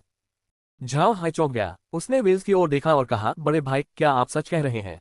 आप वेस्ट वंडर किंग नहीं जा रहे हैं? क्या हम फाइटिंग बुल जनजाति की स्थिति का पता नहीं लगाएंगे? वेल्स ने एक गहरी सांस ली, लेकिन उसे समझ नहीं आ रहा था कि क्या कहे। वह फाइटिंग बुल ट्राइब और वेस्ट वंडर किंग के बीच की मौजूदा स्थिति के बारे में जानना चाहता था, लेकिन साथ ही उसे लग रहा था कि वह इस समय झाओ हाई का साथ नहीं छोड़ सकता। इन सब बातों से वह बहुत दुविधा में था। सभी पशु पुरुष पशु देवता की पूजा करते थे और वेल्स की समझ के अनुसार झाओ हाई पशु देवता द्वारा भेजा गया एक सहायक था। इस दौरान उसे हर तरह की परेशानियों का सामना करना पड़ा था, लेकिन झाओ हाई ने उन सभी का समाधान कर दिया था, जिसके कारण वेल्स झाओ हाई को हमेशा अपने साथ रखना चाहता था। वेल्स के चेहरे के भाव देखकर झाओ हाई मुस्कुराते हुए बोला, ठीक है बड़े भाई, कोई दिक्कत नहीं। हमें अपनी मूल योजना पर कायम रहना चाहिए। आप और बाकी लोग मास्टिफ जनजाति से मिलने जाए और मैं पश्चिम वंडर किंग से कुछ जानकारी लेने जाता हूँ। फिर मैं तुरंत मास्टिफ जनजाति के इलाके में आकर आपको ढूंढूंगा। इस बारे में आपका क्या विचार है? वेल्स ने सिर हिलाते हुए कहा, हमारे पास यही एकमात्र विकल्प है। आपको आज रात यहीं रुकना चाहिए और हमारे साथ एक अच्छी ड्रिंक लेनी चाहिए, फिर आप कल जा सकते हैं। झाओ हाई मुस्कुराया, कोई बात नहीं। हाँ, मेरे पास अभी भी कुछ है जो मैं तुम्हें देना चाहता हूँ। मेरे साथ आओ। इतना कहकर वह बाहर चला गया। वेल्स और बाकी लोगों के चेहरे झाओ हाई को देखकर उलझन भरे भावों से भर गए, लेकिन फिर भी वे उसके पीछे पीछे बाहर चले गए। बाहर आकर झाओ हाई ने बड़े सींग वाले उग्र बैल जनजाति से लूटी गई सारी सामग्री निकाल ली। उसने सामग्री की ओर इशारा करते हुए कहा, बड़े भाई, ये सारी चीजें गैसोल ने बड़े सींग वाले उग्र बैल जनजाति से चुराई हैं। ये सब इस्तेमाल हो चुकी हैं और इन्हें मैदान में बेचा नहीं जा सकता, इसलिए आप इनका इस्तेमाल कर लें। वेल्स ने झाओ हाई के कंधे पर थपथपाते हुए कहा, धन्यवाद भाई, मैं कोई अनावश्यक बात नहीं कहूंगा। चलिए तंबू में चलते हैं और कुछ पीते हैं। वे तंबू में वापस दाखिल हुए और बैठने के बाद झाओ हाई ने वेल्स की ओर देखकर कहा, बड़े भाई, पुराने शिविर पर हमला करने की आपकी क्या योजना है? वेल्स कुछ पल के लिए स्तब्ध रह गया। सच कहें तो उसकी कोई योजना नहीं थी। फिलहाल वह सिर्फ अपने कबीले के लोगों को शांत करने के बारे में सोच रहा था। उसने पुराने शिविर पर हमला करने के बारे में बिल्कुल भी नहीं सोचा था। जब झाओ हाई ने वेल्स के चेहरे के भाव देखे तो उसे एहसास हुआ कि उसने इस बारे में बिल्कुल नहीं सोचा था। वह खुद को रोक नहीं पाया और बोला, बड़े भाई, मुझे लगता है कि आपको इस पर थोड़ा और विचार करना चाहिए। हालांकि हरक्यूलियन बुल जनजाति को भारी नुकसान हुआ है, लेकिन कबीले के लोगों के दिलों में नफरत भी भरी हुई है। जब तक बड़े भाई के पास अनाज की आपूर्ति है और वे पेट भर खा सकते हैं, तब तक सबसे पहले वे बदला लेने के बारे में ही सोचेंगे। इसके अलावा फाइटिंग बुल जनजाति ने अभी पुराने शिविर पर कब्जा किया है और बेल सिर वाली जातियों पर अभी भी उनका ज्यादा नियंत्रण नहीं है, इसलिए कई जनजातियां अभी भी आपका समर्थन कर रही होंगी जिनका आप इस्तेमाल कर सकते हैं। जरूरत पड़ने पर आप मास्टिफ जाति से भी मदद मांग सकते हैं। अगर बात बिगड़ जाए तो बस उन्हें थोड़ा अनाज दे दीजिए। अगर आप फाइटिंग बुल जनजाति को पर्याप्त समय देंगे तो वे अपनी स्थिति मजबूत कर लेंगे और आपके कबीले के लोग आपसे निराश हो जाएंगे। इससे बदला लेने का समय आने पर उन्हें बहुत मुश्किल हो जाएगा। वेल्स चुपचाप झाओ हाई की बातें सुन रहा था। उसने पहली बार इस बारे में सोचा था, लेकिन उसे मानना पड़ा कि झाओ हाई की बात सही थी। पशु मानव ऐसे ही होते हैं, वे बलवानों की पूजा करते हैं, लेकिन लड़ाकू बैल जनजाति की प्रतिष्ठा अच्छी नहीं थी क्योंकि उन्हें लड़ाई झगड़ा बहुत पसंद था। इस तथ्य को ध्यान में रखते हुए कि हरक्यूलिन बैल जनजाति ने कई वर्षों तक बैल प्रधान जातियों पर शासन किया था, अधिकांश शाखा जनजातियां उनका समर्थन करती थीं। इसका मतलब था कि जवाबी हमला करने का यही सही समय था। अध्याय 278, एक पागल की आवश्यकता। येल ने सिर हिलाया और कहा, मुझे लगता है कि छोटी हाई ने जो कहा वह बिल्कुल सही है। कभी कभी नफरत को कम नहीं आंकना चाहिए। अगर हम इस शक्ति का सही इस्तेमाल कर सकें तो अकेले दम पर फाइटिंग बुल ट्राइब को हराना नामुमकिन नहीं है। मेंडेज अभी अभी संभला था और उसने भी सिर हिलाकर कहा, हमारे पास अचानक हमला करने का फायदा भी है। किसी को नहीं लगेगा कि इतनी बड़ी हार के तुरंत बाद हम पलटवार करेंगे। क्या फाइटिंग बुल जनजाति ने भी हमारे मुख्य शिविर पर कब्जा करने के लिए अचानक हमले का फायदा नहीं उठाया था? वेल्स ने भौहें चढ़ाकर कहा, ये बातें तो जायज हैं, लेकिन समस्या ये है कि हमारे कबीले का इकलौता मुखिया घायल है। मुझे डर है कि फाइटिंग बुल कबीले के मुखिया से निपटने के लिए ये काफी नहीं होगा। इसके अलावा क्या फाइटिंग बुल कबीले ने 9वें स्तर के एक शक्तिशाली मानव को भी काम पर नहीं रखा है? जब वेल्स ने सारी बात बताई तो सब सन्नाटा छा गया। उनकी योजना चाहे जो भी हो, 9वें स्तर के शक्तिशाली योद्धा की मौजूदगी हमेशा से उनके दिलों पर एक भारी बोझ की तरह थी। अगर वे सचमुच फाइटिंग बुल जनजाति से लड़ना चाहते थे तो वे अपने खुद के 9वें स्तर के शक्तिशाली योद्धा के बिना ऐसा नहीं कर सकते थे। झाओ हाई ने वेल्स की ओर मुड़कर कहा, बड़े भाई, क्या आपको लगता है कि हम अनाज, सब्जियों और तेल का इस्तेमाल करके मास्टिफ जनजाति को उनके 9वें स्तर के शक्तिशाली योद्धा को इस्तेमाल करने के लिए मना सकते हैं? बेहतर होगा कि आप दूसरी जनजातियों से भी पूछें और देखें कि क्या हम अपने संसाधनों का इस्तेमाल करके उनकी शक्तियों को भी सक्रिय कर सकते हैं। साथ ही ये भी न भूलें कि यहाँ मैदानी इलाके में अगर कोई शक्तिशाली योद्धा अपने आप को बहुत बड़ा समझे तो बड़ी लड़ाकू जनजातियां उसे बर्दाश्त नहीं करेगी। अगर हम दूसरी जनजातियों की शक्तियों को सक्रिय कर सकें तो हम जीत सकते हैं। शायद जीवन की तरल और जादुई आड़ू के रस से हम हरक्यूलियन बुल जनजाति के उच्च बुजुर्ग को भी ठीक कर सकें। इससे हमारी जीत की संभावना बहुत बढ़ जाएगी। वेल्स ने माथे पर शिकन डालते हुए कहा, 9वें स्तर के शक्तिशाली योद्धा के घाव इतनी आसानी से नहीं भरते। अगर हम उस महापुरुष के घावों को भर पाए तो मैं तुरंत जवाबी हमले की व्यवस्था करूंगा। अगर नहीं तो हमें बस सहन करना होगा। झाओ हाई ने इस पर सहमति में सिर हिलाया। वह वेल्स के व्यक्तित्व के इस सावधानीपूर्ण पहलू की अभी भी प्रशंसा करता था। उसने अपने मन में घृणा को हावी नहीं होने दिया था, बल्कि शांत रहा था। यह अच्छी बात थी। उसने तुरंत जवाब दिया, अच्छा, अगर बड़े भाई को किसी चीज की जरूरत है तो मेरे पास आपके लिए सभी अनाज मौजूद है। हाँ, उन्हें बता देना कि मेरे पास सब्जियां और तेल भी है। सब कुछ ताजा होने की गारंटी है। वेल्स ने सिर हिलाया और मेंडेज की ओर मुड़ा। छठे भाई, एक उग्र बैल को काट दो। आज हम पूरा भुना हुआ बैल खाएंगे। मेंडेज मुड़ा और चला गया। झाई हाई को थोड़ा आश्चर्य हुआ। आमतौर पर पशु मानव गायों का वध नहीं करते थे। गायों और बैलों के कई उपयोग थे। सामान्यतः वे केवल सबसे सम्मानित अतिथियों को ही दावत के रूप में गाय और बैल परोसते थे। उसने कभी सोचा भी नहीं था कि वेल्स एक बैल का वध करेगा। उसने जल्दी से कहा, कृपया बड़े भाई, हम पहले से ही एक परिवार हैं। आप ऐसा क्यों कर रहे हैं? वेल्स मुस्कुराया और बोला, रहने दो नन्हे हाई, तुम्हें चिंता करने की जरूरत नहीं है। मैं बेचैन था क्योंकि जब से तुमसे मिला हूं तब से तुम्हें पूरा भुना हुआ बैल नहीं खिला पाया था। और आज मैं, तुम्हारा बड़ा भाई, एक बड़ा बदला ले चुका हूं। हम खूब शराब पीने वाले हैं। झाओ हाई मुस्कुराया, ठीक है, चूंकि बड़े भाई का आज मूड है तो हम जी भरकर पेंगे, हा हा हा। बातचीत के बाद वे बाहर गए तो देखा कि बैल पहले ही काटा जा चुका था और भूनने के लिए तैयार था। लौरा और बाकी लोग यूं ही इधर उधर नहीं घूम रहे थे। वे पहरेदारों को सामान व्यवस्थित करने में मदद कर रहे थे। झाओ हाई ने इसकी इजाजत दी थी क्योंकि वह अब वेल्स का रक्त शपथधारी भाई था। लौरा और बाकी लोग बाहरी नहीं थे, इसलिए उन्हें मदद करनी ही चाहिए थी। झाओ हाई और उसके साथियों के बैठने के बाद वे लगातार जवाबी हमले की रणनीति पर चर्चा करने लगे। हालांकि वेल्स बेहद रूढ़िवादी था, फिर भी फाइटिंग बुल जनजाति द्वारा उनके मुख्य शिविर पर कब्जा करने के मामले में उसके दिल में अभी भी आग थी। लेकिन अब जब वह हरक्यूलियन बुल जनजाति का सरदार था तो वह क्षण भर के गुस्से में कोई गलती नहीं कर सकता था। इसीलिए वह सतर्क था। हालांकि अगर जवाबी हमले का मौका मिला तो वह उसे जरूर भुनाएगा। जैसा कि उसने पहले कहा था, हरक्यूलियन बुल जनजाति के मुखिया के स्वस्थ होते ही वह तुरंत जवाबी हमले की तैयारी शुरू कर देगा। यही उसका इरादा था। उसी रात झाओ हाई फिर से नशे में धुत हो गया। वेल्स की भावनाएं जटिल थीं, इसलिए उसे शराब पीने की जरूरत थी और झाओ हाई के पास उसके साथ पीने के अलावा कोई विकल्प नहीं था। अंत में सभी नशे में चूर होकर सो गए। लेकिन इस बार झाओ हाई नशे में चूर नहीं हुआ। उसने कई से कहा था कि अगर वह ज्यादा नशे में हो जाए तो उसे अंतरिक्ष का पानी दे दे ताकि वह जल्दी जाग सके। वह लौरा और बाकी लोगों के साथ बड़े तंबू में नहीं सोना चाहता था, क्योंकि भले ही अच्छा लगता लेकिन सच में ये काफी अजीब होता। अगर किसी को पता चल जाए कि झाओ हाई हैंगओवर ठीक करने के लिए जीवन के तरल का इस्तेमाल करता है तो वे उसे निश्चित रूप से गला घोंटकर मार डालेंगे। जीवन का तरल इतना कीमती था कि उसे महज हैंगओवर ठीक करने के लिए इस्तेमाल करना नामुमकिन था। कोई भी इसे बर्दाश्त नहीं कर सकता था। जीवन का तरल पीने के बाद झाओ हाई तुरंत होश में आ गया। ज्यादा देर नहीं हुई थी, इसलिए लौरा तंबू में बैठकर बातें कर रही थी। जब उसने झाओ हाई को जागते देखा तो उसने तुरंत कहा, कैसा महसूस कर रहे हो हाई भाई? ठीक हो? क्या तुम्हें सिर दर्द है? झाओ हाई मुस्कुराया, अच्छा हुआ, अब बिल्कुल भी दर्द नहीं है। हमें कल बैल सिर वाले कबीलों के इलाके में वापस जाना है, इसलिए हमें पूरी तरह से सतर्क रहना होगा। मुझे डर है कि कहीं लड़ाकू बैल कबीले को हमारी मौजूदगी का पता न चल जाए। लौरा थोड़ी देर रुकी। क्या आप कह रहे हैं कि फाइटिंग बुल जनजाति को हमारे बड़े भाई वेल्स के साथ हुई मुलाकात के बारे में जानकारी मिल सकती है? बिल्कुल नहीं, है ना? यहाँ आते समय हमें इतनी सारी जंगली जनजातियों का सामना तो नहीं करना पड़ा, है ना? झाओ हाई ने सिर हिलाया। सावधानी बरतना ही बेहतर है। हमें जानकारी जुटाने के लिए बाहर जाने से बचना चाहिए। अगर हम सामान्य से अधिक सतर्क रहें तो सब ठीक रहेगा।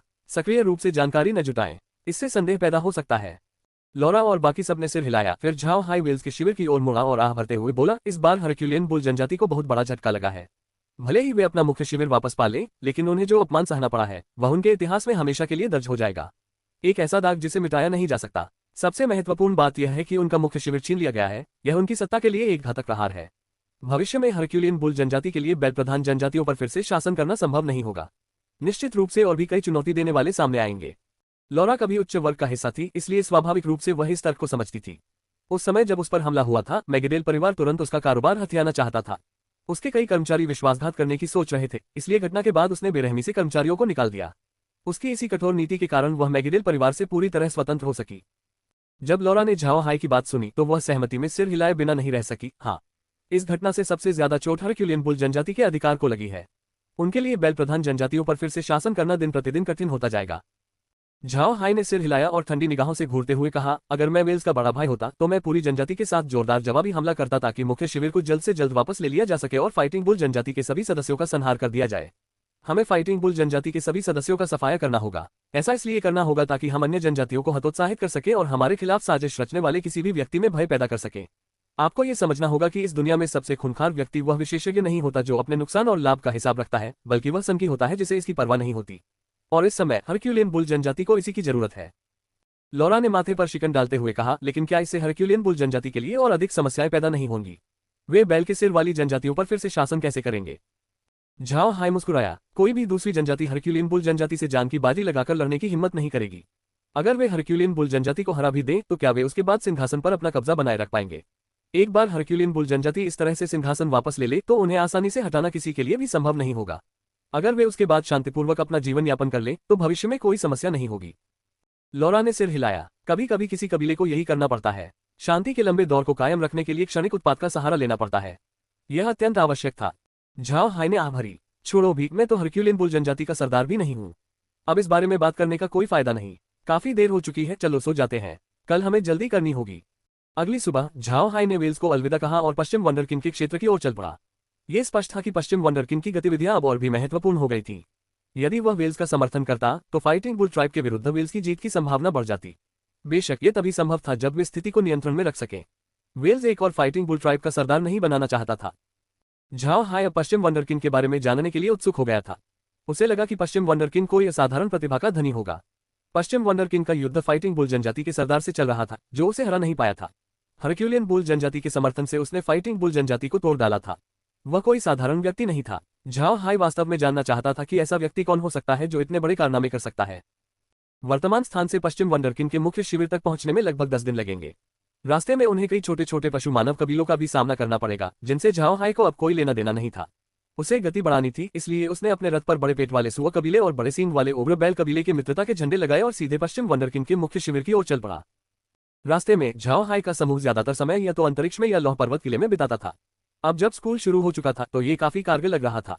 हालांकि बड़े सींग वाले उग्र बैल जनजाति के बच्चे अभी पूरी तरह से ढल नहीं पाए थे, फिर भी वे अलायंस के समूह की देखरेख में स्कूल जाने लगे ताकि वे इधर उधर न भागे। स्कूल धीरे धीरे सही राह पर चल रहा था। झाओ हाई को इस समय भेड़ के मांस और बकरी के बालों के प्रसंस्करण कारखानों का तेजी से निर्माण करने की आवश्यकता थी। इसके अलावा उनके पास एक और विचार था जिसके तहत वे एलिस के समूह से दूध की शराब बनाने का कारखाना बनवाना चाहते थे। दूध से बनी शराब हमेशा से ही पशु मानवों की खास शराब रही है। इसका मुख्य घटक विभिन्न जानवरों का दूध होता था और इसे बनाने की प्रक्रिया भी बहुत जटिल नहीं थी। हालांकि पशु मानवों ने आसवन की विधि विकसित नहीं की थी, इसलिए उनकी दूध से बनी शराब को लंबे समय तक सुरक्षित रखना मुश्किल था और इसमें अल्कोहल की मात्रा भी अधिक नहीं होती थी। यही कारण था कि जब भी पशु मानव शराब पीते थे वे लगातार एक के बाद एक घड़े पीते रहते थे। अध्याय 279 पश्चिम वंडरकिंड का शिविर। सिर्फ बीस्टमैन ही नहीं, मनुष्य भी शराब बनाने के लिए आसवन विधियों का उपयोग नहीं करते थे। ये बात झाओ हाई को बहुत हैरान करती थी। एक और बात यह थी कि आर्क महाद्वीप पर मनुष्यों के बीच आमतौर पर फलों से बनी शराब प्रचलित थी, जबकि बीस्टमैन के बीच दूध से बनी शराब, अनाज या सब्जियों से बनी शराब तो लगभग थी ही नहीं। ये बात भी झाओ हाई को अचंभित करती थी। जिस वातावरण में वे रहते थे उसके कारण पशु मानव बहुत अधिक शराब पीते थे। सर्दियों में यहाँ बहुत ठंड पड़ती थी और बाकी 3 मौसमों में भी स्थिति कुछ खास अच्छी नहीं होती थी। पशुओं को चराते समय उन्हें खुले में खाना और सोना पड़ता था और मौसम के अनिश्चित होने के कारण शराब की एक अच्छी बोरी कभी कभी जीवन रक्षक साबित हो सकती थी। इसी वजह से पशु मानव न केवल शराबी थे बल्कि वे तेज शराब के प्रति विशेष रूप से आकर्षित थे। लेकिन फिलहाल आर्क महाद्वीप पर तेज शराब का उत्पादन नहीं होता था, फिर भी वे खुद दूध की शराब बना सकते थे, जिसका मतलब था कि उन्हें शराब खरीदने के लिए बाहर जाने की जरूरत नहीं थी। यही कारण था कि मैदानी इलाकों में दूध की शराब आज भी मुख्य पेय है। धरती पर वापस आकर झाओ हाई कभी कभी शराब पीता था, लेकिन ज्यादातर वह बियर या सफेद वाइन पीता था। वह फलों की वाइन बहुत कम पीता था, इसलिए उसे उनकी गुणवत्ता का अंदाजा नहीं था। लेकिन अगर उसे शब्दों में बताना हो तो सफेद वाइन ठीक रहेगी। इसमें अल्कोहल की मात्रा ज्यादा होती है और अगर इसे सही तरीके से बनाया जाए तो उसे अगले दिन हैंगओवर नहीं होगा। लेकिन आर्क महाद्वीप में उसे केवल कुछ ही फलों की वाइन मिल सकती थी और वो भी बिना आसवन वाली। सच कहूं तो वे उतनी अच्छी नहीं थी। इसी वजह से झाओ हाई शुरू से ही शराब बनाने का कारखाना खोलना चाहता था, लेकिन उसे पता नहीं था कि कैसे शुरू किया जाए, और यही बात ग्रीन और अन्य लोगों पर भी लागू होती थी। हालांकि लॉरा के अधीनस्थ कर्मचारी बहुत काबिल थे, लेकिन उन्हें शराब बनाना नहीं आता था। अगर वे सिर्फ रेसिपी की किताबों का पालन करते तो भी अच्छी गुणवत्ता की कोई चीज नहीं बनती। इसलिए झाओ हाई ने कभी भी इस पूरे प्रोजेक्ट को शुरू नहीं किया। लेकिन अब उनके पास एलिस का समूह था। हालांकि उन्हें अनाज से बनी शराब बनाना नहीं आता था, लेकिन दूध से बनी शराब बनाना ही उनके लिए काफी था। ये भी याद रखना चाहिए कि इस समय झाओ हाई के फार्म में वह दूध देने वाली गाय खरीद सकता था और उनका दूध उत्पादन आश्चर्यजनक रूप से अधिक था। अब झाओ हाई प्रयोग करके देखना चाहता था कि क्या वह अनाज से बनी शराब बना सकता है। अंतरिक्ष में स्थित उसके खेत में खाद्य उत्पादन लगातार बढ़ रहा था। अगर वह सारा अनाज जंगली जानवरों के बाजार में बेच देता तो इसका बहुत बड़ा असर होता। इससे निश्चित रूप से बहुत ध्यान आकर्षित होता और फिर मुख्य भूमि के सभी देश इसकी जांच करते। उस जांच का नतीजा एक ऐसे व्यक्ति की ओर इशारा करता जिसका कोई अस्तित्व ही नहीं था, जो एक बड़ी समस्या बन जाती। इसलिए वह अपने भंडार को किसी ऐसी चीज में बदलना चाहता था जिसे बेचा जा सके, और शराब निस्संदेह सबसे अच्छा विकल्प था। चाहे चावल हो या मक्का, दोनों ही किण्वन के लिए उत्कृष्ट सामग्रियां थीं। यदि वे सफेद शराब का किण्वन करके आसवन प्रक्रिया से गुजार सके तो परिणामी शराब लगभग 40% अल्कोहल युक्त होगी। इतनी कम अल्कोहल मात्रा होने के बावजूद भी आंख में इसे काफी मजबूत माना जाएगा। यहाँ के जीव जंतुओं को ये शराब जरूर पसंद आएगी। इसलिए शराब बनाने का काम कार्यक्रम में शामिल कर लिया गया है। लेकिन शुरू करने से पहले कई चुनौतियों का सामना करना था। इसलिए झाओ हाई पहले दूध से बनी शराब बनाने की कोशिश करना चाहते थे और उसके आधार पर प्रयोग करना चाहते थे। फिलहाल झाओ हाई के पास 200 दुधारू गायें और 1000 भेड़ें थीं। इस तरह चाहे उसे दूध चाहिए हो या ऊन, भरपूर मात्रा में उपलब्ध रहेगा। अब वह डेयरी उत्पादों का उत्पादन और ऊन प्रसंस्करण कर सकता था, इसलिए उसे पहले की तरह आय के लिए केवल खरगोश का मांस बेचने की आवश्यकता नहीं होगी। हालांकि इन सब की तैयारी में काफी समय लगेगा और झाओ हाई को कोई जल्दी नहीं थी। अब उनके पास दुनिया का सारा समय था, वे आराम से काम कर सकते थे। झाओ हाई ने वह दूरी 4 दिनों में तय कर ली, जिसे दूसरों को तय करने में 10 दिन लगते। ऐसा इसलिए हुआ क्योंकि उसकी गाड़ियां मरेहुओं द्वारा खींची जा रही थीं, जिन्हें थकान महसूस नहीं होती थी। इसलिए वह उन्हें बिना थके लगातार चलने दे सकता था। उन पशु मानवों के पास जो गाड़ियां थीं, वे शल्क सींग वाले घोड़ों या पवन शिकारी घोड़ों द्वारा खींचे जाने के लिए अनुपयुक्त थीं। परिणाम स्वरूप झाओ हाई ने गाड़ी खींचने वाले सभी उग्र बैलों को निर्दयी हृदय वाले मरेहुओं में बदल दिया, और अब सभी उग्र बैल दिन रात काम कर सकते थे। सच कहें तो उन सभी उग्र बैलों को अमर बनाने के बाद भी झाओ हाई का दिल दुख रहा था। अगर वह उन बैलों को सीधे बाजार में बेच भी देता तो भी उसे अच्छी खासी रकम मिल जाती। अफसोस की बात है कि उसके पास ऐसा करने के लिए पर्याप्त संपर्क नहीं थे। हाल ही में झाओ हाई अपने शिकारी बाजों को ये देखने के लिए छोड़ देता था कि क्या आसपास कोई छोटी जनजाति है। यदि कोई जनजाति होती तो वे उनसे बचकर निकलने की कोशिश करते, जिससे उनका कुछ यात्रा समय बच जाता। वेल्स को इस समय सबसे ज्यादा वेस्ट वंडरकिंड के बारे में जानकारी की जरूरत थी, इसलिए झाओ हाई छोटे कबीलों के बीच गया क्योंकि वह उनके साथ ज्यादा समय बर्बाद नहीं करना चाहता था। झाओ हाई जिस तरह से आगे बढ़ रहा था उससे शायद पश्चिम वंडरकिंड को शक हो सकता था। वह सभी अलग अलग क्षेत्रों को नजरअंदाज करते हुए सीधे पश्चिम वंडरकिंड के अड्डे की ओर बढ़ रहा था। सामान्य तौर पर झाओ हाई अपने रथों में जितना भोजन लाद सकता था, उसे देखते हुए उसे पश्चिम वंडरकिंड के अड्डे तक पहुंचने के रास्ते में मिलने वाले लगभग सभी छोटे कबीलों को भोजन बेचना पड़ता। इतने सारे भोजन को सुरक्षित रूप से अपने अड्डे तक ले जाना असंभव था। पश्चिम वंडरकिंड जैसे बड़े कबीलों के पास भोजन खरीदने के लिए एक नियमित खाद्य आपूर्तिकर्ता से अपने संबंध होते थे। जब वे खाद्य व्यापारी खरीदे गए भोजन को ले जाना चाहते थे तो वे अपने कबीले के युद्ध ध्वज अपने रथों पर लगा देते थे, जिससे ये संकेत मिलता था कि परिवहन विशेष रूप से किसके लिए है, और इस प्रकार उनकी सुरक्षा सुनिश्चित होती थी। झाओ हाई जैसे लोग जिन्हें बड़े कबीलों का समर्थन नहीं मिलता था, वे आमतौर पर अपना भोजन छोटे कबीलों को बेच देते थे या उसे लूट लेते थे। वे शायद ही कभी बड़े कबीलों तक पहुंच पाते थे। मैदानी इलाकों में हर बड़ा जनजातीय शिविर एक खुले बाजार की तरह था। महीने में एक दिन ऐसा होता था जब मानव व्यापारी आते थे और बड़े कबीलों के शिविरों में छोटे कबीलों के साथ व्यापार करते थे। आमतौर पर छोटे कबीलों को इन बाजारों से कुछ खरीदने के लिए भाग्यशाली होना पड़ता था, क्योंकि उन्हें एक इच्छुक मानव व्यापारी से मिलना पड़ता था। यदि वे दुर्भाग्यशाली होते तो उन्हें बाजार के दिन तक प्रतीक्षा करनी पड़ती और अपनी जरूरत का सामान खरीदने के लिए बड़े कबीलों के अड्डे पर जाना पड़ता था। सभी पशु मानव जनजातियों में पश्चिम वंडरकिन का अड्डा वास्तव में एक बड़ा अड्डा नहीं माना जाता था। हालांकि इसे कम से कम मध्यम आकार का अड्डा माना जाता था, इसलिए वे खुले बाजार लगा सकते थे, लेकिन केवल हर 2 महीने में एक दिन के लिए। इसका नतीजा ये हुआ कि पश्चिम वंडरकिन के शिविर के आसपास की छोटी जनजातियों के लिए अपनी जरूरत की चीजें पाना और भी मुश्किल हो गया। इसी वजह से उनकी खरीदारी की इच्छा भी बहुत प्रबल हो गई थी। इसलिए झाओ हाई के समूह जैसे किसी भी ऐसे काफिले के लिए जो किसी बड़ी जनजाति को विशेष रूप से सामान नहीं पहुंचा रहा था, सुरक्षित यात्रा करना लगभग नामुमकिन था। उनका सामान अक्सर या तो खरीद लिया जाता था या लूट लिया जाता था। अच्छी बात यह थी कि झाओ हाई ने पहले से ही एक बहाना तैयार कर रखा था। वह कह सकता था कि उसे लगा कि यहाँ आसपास कोई बड़ा कबीला है, इसलिए उसने अपना खाना नहीं बेचा और वह पश्चिम के वंडरकिन के लिए एक नमूना लेकर जा रहा था। 4 दिनों की अथक यात्रा के बाद झाओ हाई लगभग पश्चिम वंडरकिन के शिविर तक पहुंच चुका था। वह और अन्य लोग भी आयरन माउंटेन कैसल से मैदान में लौट आए थे। मैदान में पहुंचते ही झाओ हाई ने तुरंत लौरा की गाड़ी का दरवाजा खोला। उसने बाहर देखा और मुस्कुराया। क्या ऐसा नहीं लगता कि हम बहुत समय बाद वापस आए हैं? अचानक ऐसा लग रहा है कि मैदान पहले से भी ज्यादा खूबसूरत दिख रहा है। लौरा और बाकी सब इस बात पर हंस पड़े। इन दिनों वे सभी आयरन माउंटेन कैसल में उत्पादन सुविधाओं के निर्माण में व्यस्त थे। अब जब ब्लैक वेस्टलैंड्स के आसपास का तापमान गिर गया था तो उन्होंने खेती बंद कर दी थी और अपना सारा ध्यान उन सुविधाओं के निर्माण पर लगा दिया था। लेकिन उनके पास अभी भी सभी उत्पादन सुविधाओं को बनाने के लिए पर्याप्त लोग नहीं हैं। पहले तो झाओ हाई युद्ध सामग्री बनाने की सुविधा शुरू करना चाहता था, लेकिन फिर उसने सोचा कि भले ही उसके पास सुविधाएं हों, लेकिन न तो जानवरों और न ही इंसानों के बीच युद्ध सामग्री का कोई बाजार है। फिलहाल वे केवल ऊनी उत्पाद ही बना सकते थे, इस तरह उन्हें बकरियों को मारना नहीं पड़ता। लेकिन अब उनके पास एक और भी बेहतर उत्पाद था, दूध की शराब। हालांकि स्वयं पशु मानव भी दूध की शराब बनाते थे, लेकिन वे केवल सामान्य बकरी के दूध की शराब ही बनाते थे। यह झाओ हाई द्वारा गाय के दूध से बनाई जा रही शराब से कहीं अधिक घटिया थी। मुख्य अंतर यह था कि उसकी दूध की शराब आसवन विधि से तैयार की गई थी, जिससे उसका स्वाद निश्चित रूप से पशु मानवों द्वारा बनाई गई शराब से कहीं बेहतर था। बेशक झाओ हाई की नजर में दूध से बनी शराब अंततः निम्न श्रेणी की वस्तु थी, लेकिन चूंकि पशु मानव अच्छी दूध की शराब पीना पसंद करते थे, इसलिए वह इसका इस्तेमाल बेहतर वस्तुओं के बदले व्यापार करने के लिए कर सकता था। काफिला तेजी से पश्चिम वंडरकिन के शिविर के आसपास के क्षेत्र में प्रवेश कर रहा था। वास्तव में वे इसे दूर से ही देख सकते थे। शिविर का क्षेत्रफल बहुत विशाल था। क्षितिज पर उन्हें केवल सफेद गुंबदनुमा तंबुओं की चोटियां ही दिखाई दे रही थीं। शिविर का मध्य भाग सबसे व्यस्त प्रतीत हो रहा था। झाओ हाई के अनुमान के अनुसार यहाँ 1 लाख से अधिक लोग मौजूद होंगे। तभी घोड़ों की टापों की गड़गड़ाहट के साथ घुड़सवारों का एक समूह अड्डे से तेजी से निकला और झाओ हाई के काफिले की ओर बढ़ा। शायद इसलिए कि उन्होंने मित्रता के 2 युद्ध ध्वज देखे, घुड़सवारों ने अपनी गति धीमी कर दी और अपने काफिले का ध्यानपूर्वक निरीक्षण किया। झाओ हाई जल्दी से रथ से बाहर निकला और सवारों में से एक को आदरपूर्वक प्रणाम किया। नमस्कार आदरणीय योद्धा, हम मनुष्य जाति के व्यापारी हैं। क्या पश्चिम वंडरकिन का अड्डा यहीं स्थित है? जब फाइटिंग बुल जनजाति के योद्धा ने झाओ हाई के विनम्र व्यवहार को देखा तो उसने जल्दी से जवाब दिया, नमस्कार मानव मित्र, ये वास्तव में पश्चिम वंडरकिन का शिविर है। आपका यहाँ क्या काम है? झाओ हाई ने तुरंत जवाब दिया, आदरणीय योद्धा, मैं एक व्यापारी हूँ। मेरा यहाँ आने का उद्देश्य निश्चित रूप से पश्चिम के अद्भुत राजा के साथ व्यापार स्थापित करना है, और वह भी काफी बड़ा व्यापार। घुड़सवार ने इस पर ज्यादा ध्यान नहीं दिया। अक्सर उनके अड्डे पर सौदे करने के लिए मानव व्यापारी आते रहते थे। उसने झाओ हाई के काफिले को फिर से देखा और कहा, मानव मित्र, हम आपके व्यापार का स्वागत करते हैं, लेकिन ऐसा लगता है कि आप ज्यादा सामान नहीं ले जा रहे हैं। झाओ हाई मुस्कुराया, चिंता मत कीजिए आदरणीय योद्धा, ये तो बस नमूने हैं। अगर आप लेन देन के लिए सहमत होते हैं तो भोजन लगातार मिलता रहेगा।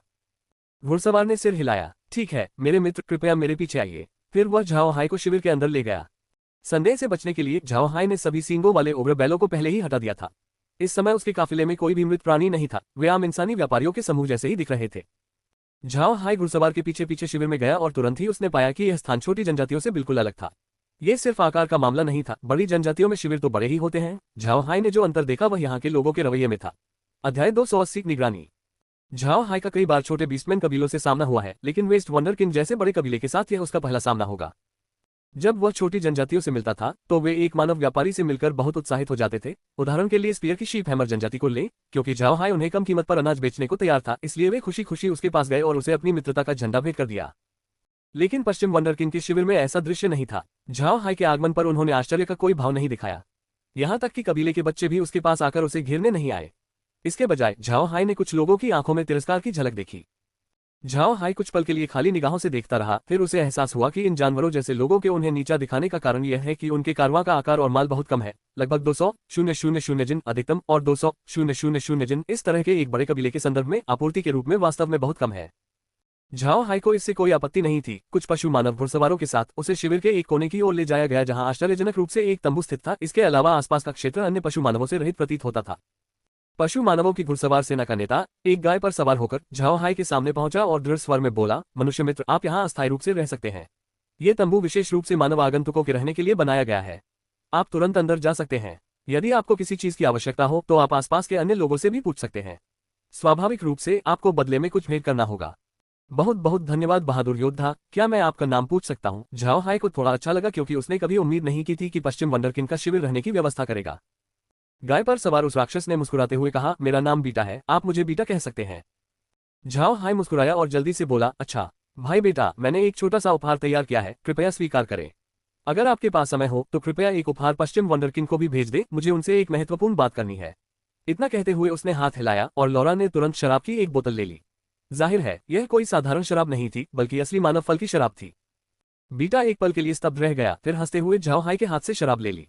तुम वाकई एक दिलचस्प इंसान हो। हाँ, चिंता मत करो, मैं बड़ों को तुम्हारी बात बता दूंगा। गाय के पेट पर थपथपाते हुए उसने अन्य लड़ाकू बैल कबीले के सदस्यों की ओर रंभाया, फिर मुड़ने लगा। पशु पुरुषों की घुड़सवार सेना की टीम भी उसके पीछे पीछे चली गई। झाओ हाई ने लौरा की ओर मुड़ते हुए हल्की सी मुस्कान बिखेरी और कहा, लगता है ये बड़ा कबीला कुछ अलग ही है, इन्होंने अचानक रहने की जगह दे दी। जाओ जाकर देखो, पता करो कि तंबू में कुछ है या नहीं। लौरा मुस्कुराते हुए तंबू की ओर मुड़ी। झाओ हाई ने अपने मरे हुए सैनिकों को अनाज की गाड़ियों को बांधने का आदेश दिया। वहां बसने के बाद झाओ हाई ने कुछ अनाज निकाला और पास के बैल सिर वाले कबीले के लोगों से कुछ दूध वाली शराब और भेड़ का मांस बेचने के लिए चला गया। काफी समय बाद झाओ हाई को पश्चिमी वंडरकिन के कबीले और छोटे कबीलों के बीच अंतर महसूस हुआ। पश्चिमी वंडरकिन का कबीला अधिक व्यावहारिक था। शायद ये सामाजिक विकास की एक अपरिहार्य घटना है। जनसंख्या जितनी अधिक होती है, लोग उतने ही अधिक उपयोगितावादी होते हैं, जबकि जनसंख्या जितनी कम होती है, वे नैतिकता का उतना ही अधिक पालन करते हैं। उनकी बस्ती में समय बीतता गया। झाओ हाई चुपचाप इंतजार करता रहा। वह ज्यादा इधर उधर नहीं घूमता था और न ही दूसरे जानवरों से ज्यादा बातचीत करता था। उसका परिवेश काफी शांत और बिना किसी हलचल के प्रतीत होता था। हालांकि तंबू के अंदर झाओ हाई ने अपना स्पेस रडार खोल दिया था। वह आसपास की स्थिति का जायजा लेना चाहता था और उसने तुरंत कुछ विचित्रताओं पर ध्यान दिया। आसपास के बैल सिर वाले राक्षस योद्धाओं की संख्या कुछ अधिक ही लग रही थी। कभी कभी वे शिविर के आसपास गश्त लगाते थे और समय समय पर तंबू पर नजर रखते थे। झाओ हाई ने इस स्थिति को देखते हुए अपना चेहरा खालीपन से भर लिया। उसने लौरा की ओर मुड़कर पूछा, क्या हमारी हरकतों में कोई खामी थी? उन्होंने हम पर जासूसी करने के लिए कुछ लोगों को क्यों भेजा? लौरा भौहें चढ़ाकर सिर हिलाती है, मुझे नहीं पता, हमने कुछ भी असामान्य नहीं किया है। मेघ ने स्क्रीन की ओर देखते हुए कहा, युवक स्वामी, शायद वे सोच रहे हो कि हम लड़ाकू बैल जनजाति के मुखिया द्वारा भेजे गए जासूस हैं। लड़ाकू बैल जनजाति ने हरक्यूलियन जनजाति को हरा दिया है, लेकिन इसमें एक मानव विशेषज्ञ ने भी मदद की थी। फिर अचानक हम यहाँ प्रकट हो गए, क्या उन्हें हम पर शक नहीं होगा? झाओ हाई एक पल के लिए रुका, फिर उसने सिर हिलाकर कहा, ऐसा हो सकता है उन्हें पहले से ही फाइटिंग बुल सरदार से कोई दुश्मनी रही हो। अब फाइटिंग बुल की शक्ति बढ़ गई है और उन्होंने मनुष्यों के साथ अपने संबंध दिखा दिए हैं। फिर अचानक हमारा आना, ये बहुत संभव है कि वे हम पर शक करें। लौरा ने पुष्टि करते हुए कहा, ऐसा लगता है कि यहाँ ईमानदार रहने का हमारा निर्णय सही है, अन्यथा वे हमें पकड़ लेते। झाओ हाई ने सिर हिलाया, ऐसे में चलो ईमानदारी से यही रुकते हैं काय एर। झाओ हाई के कहने पर काय एर तुरंत उसके कंधे पर आ बैठी। झाओ हाई ने काय एर की ओर सिर घुमाते हुए कहा, काय एर, क्या तुम यहाँ सब कुछ रिकॉर्ड कर सकती हो ताकि हम बाद में देख सकें? झाओ हाई को याद आया कि यहाँ वीडियो रिकॉर्डिंग का फंक्शन था, लेकिन उसने पहले इसका इस्तेमाल नहीं किया था क्योंकि उसे इसकी कोई जरूरत नहीं थी। काय एर ने सिर हिलाकर कहा, रिकॉर्ड किया जा सकता है और अगर इसे बनाए रखने का कोई आदेश नहीं है तो 7 दिन बाद इसे हटा दिया जाएगा। झाओ हाई ने सिर हिलाकर कहा, अच्छा, आज से पश्चिम वंडरकिन के कबीले में जो कुछ भी घटित होता है उसे रिकॉर्ड करना शुरू कर दो, शाम को हम उसे देखेंगे। काय एर ने बात मान ली और फिर उस जगह पर लौट आए। तभी अचानक बाहर से किसी के बोलने की आवाज आए, मित्र, क्या तुम ठीक हो? झाओ हाई चौंक गया, लेकिन जब उसने सुना कि आवाज बीटा की है तो उसने तुरंत जवाब दिया, भाई बीटा, मैं ठीक हूँ, अंदर आ जाए। बीटा अंदर आए और बोली कि तंबू बहुत अच्छा है, अंदर का सामान झाओ हाई ने ही लाया होगा। वास्तव में झाओ हाई तो दिए गए सामान का ही इस्तेमाल कर सकती है, लेकिन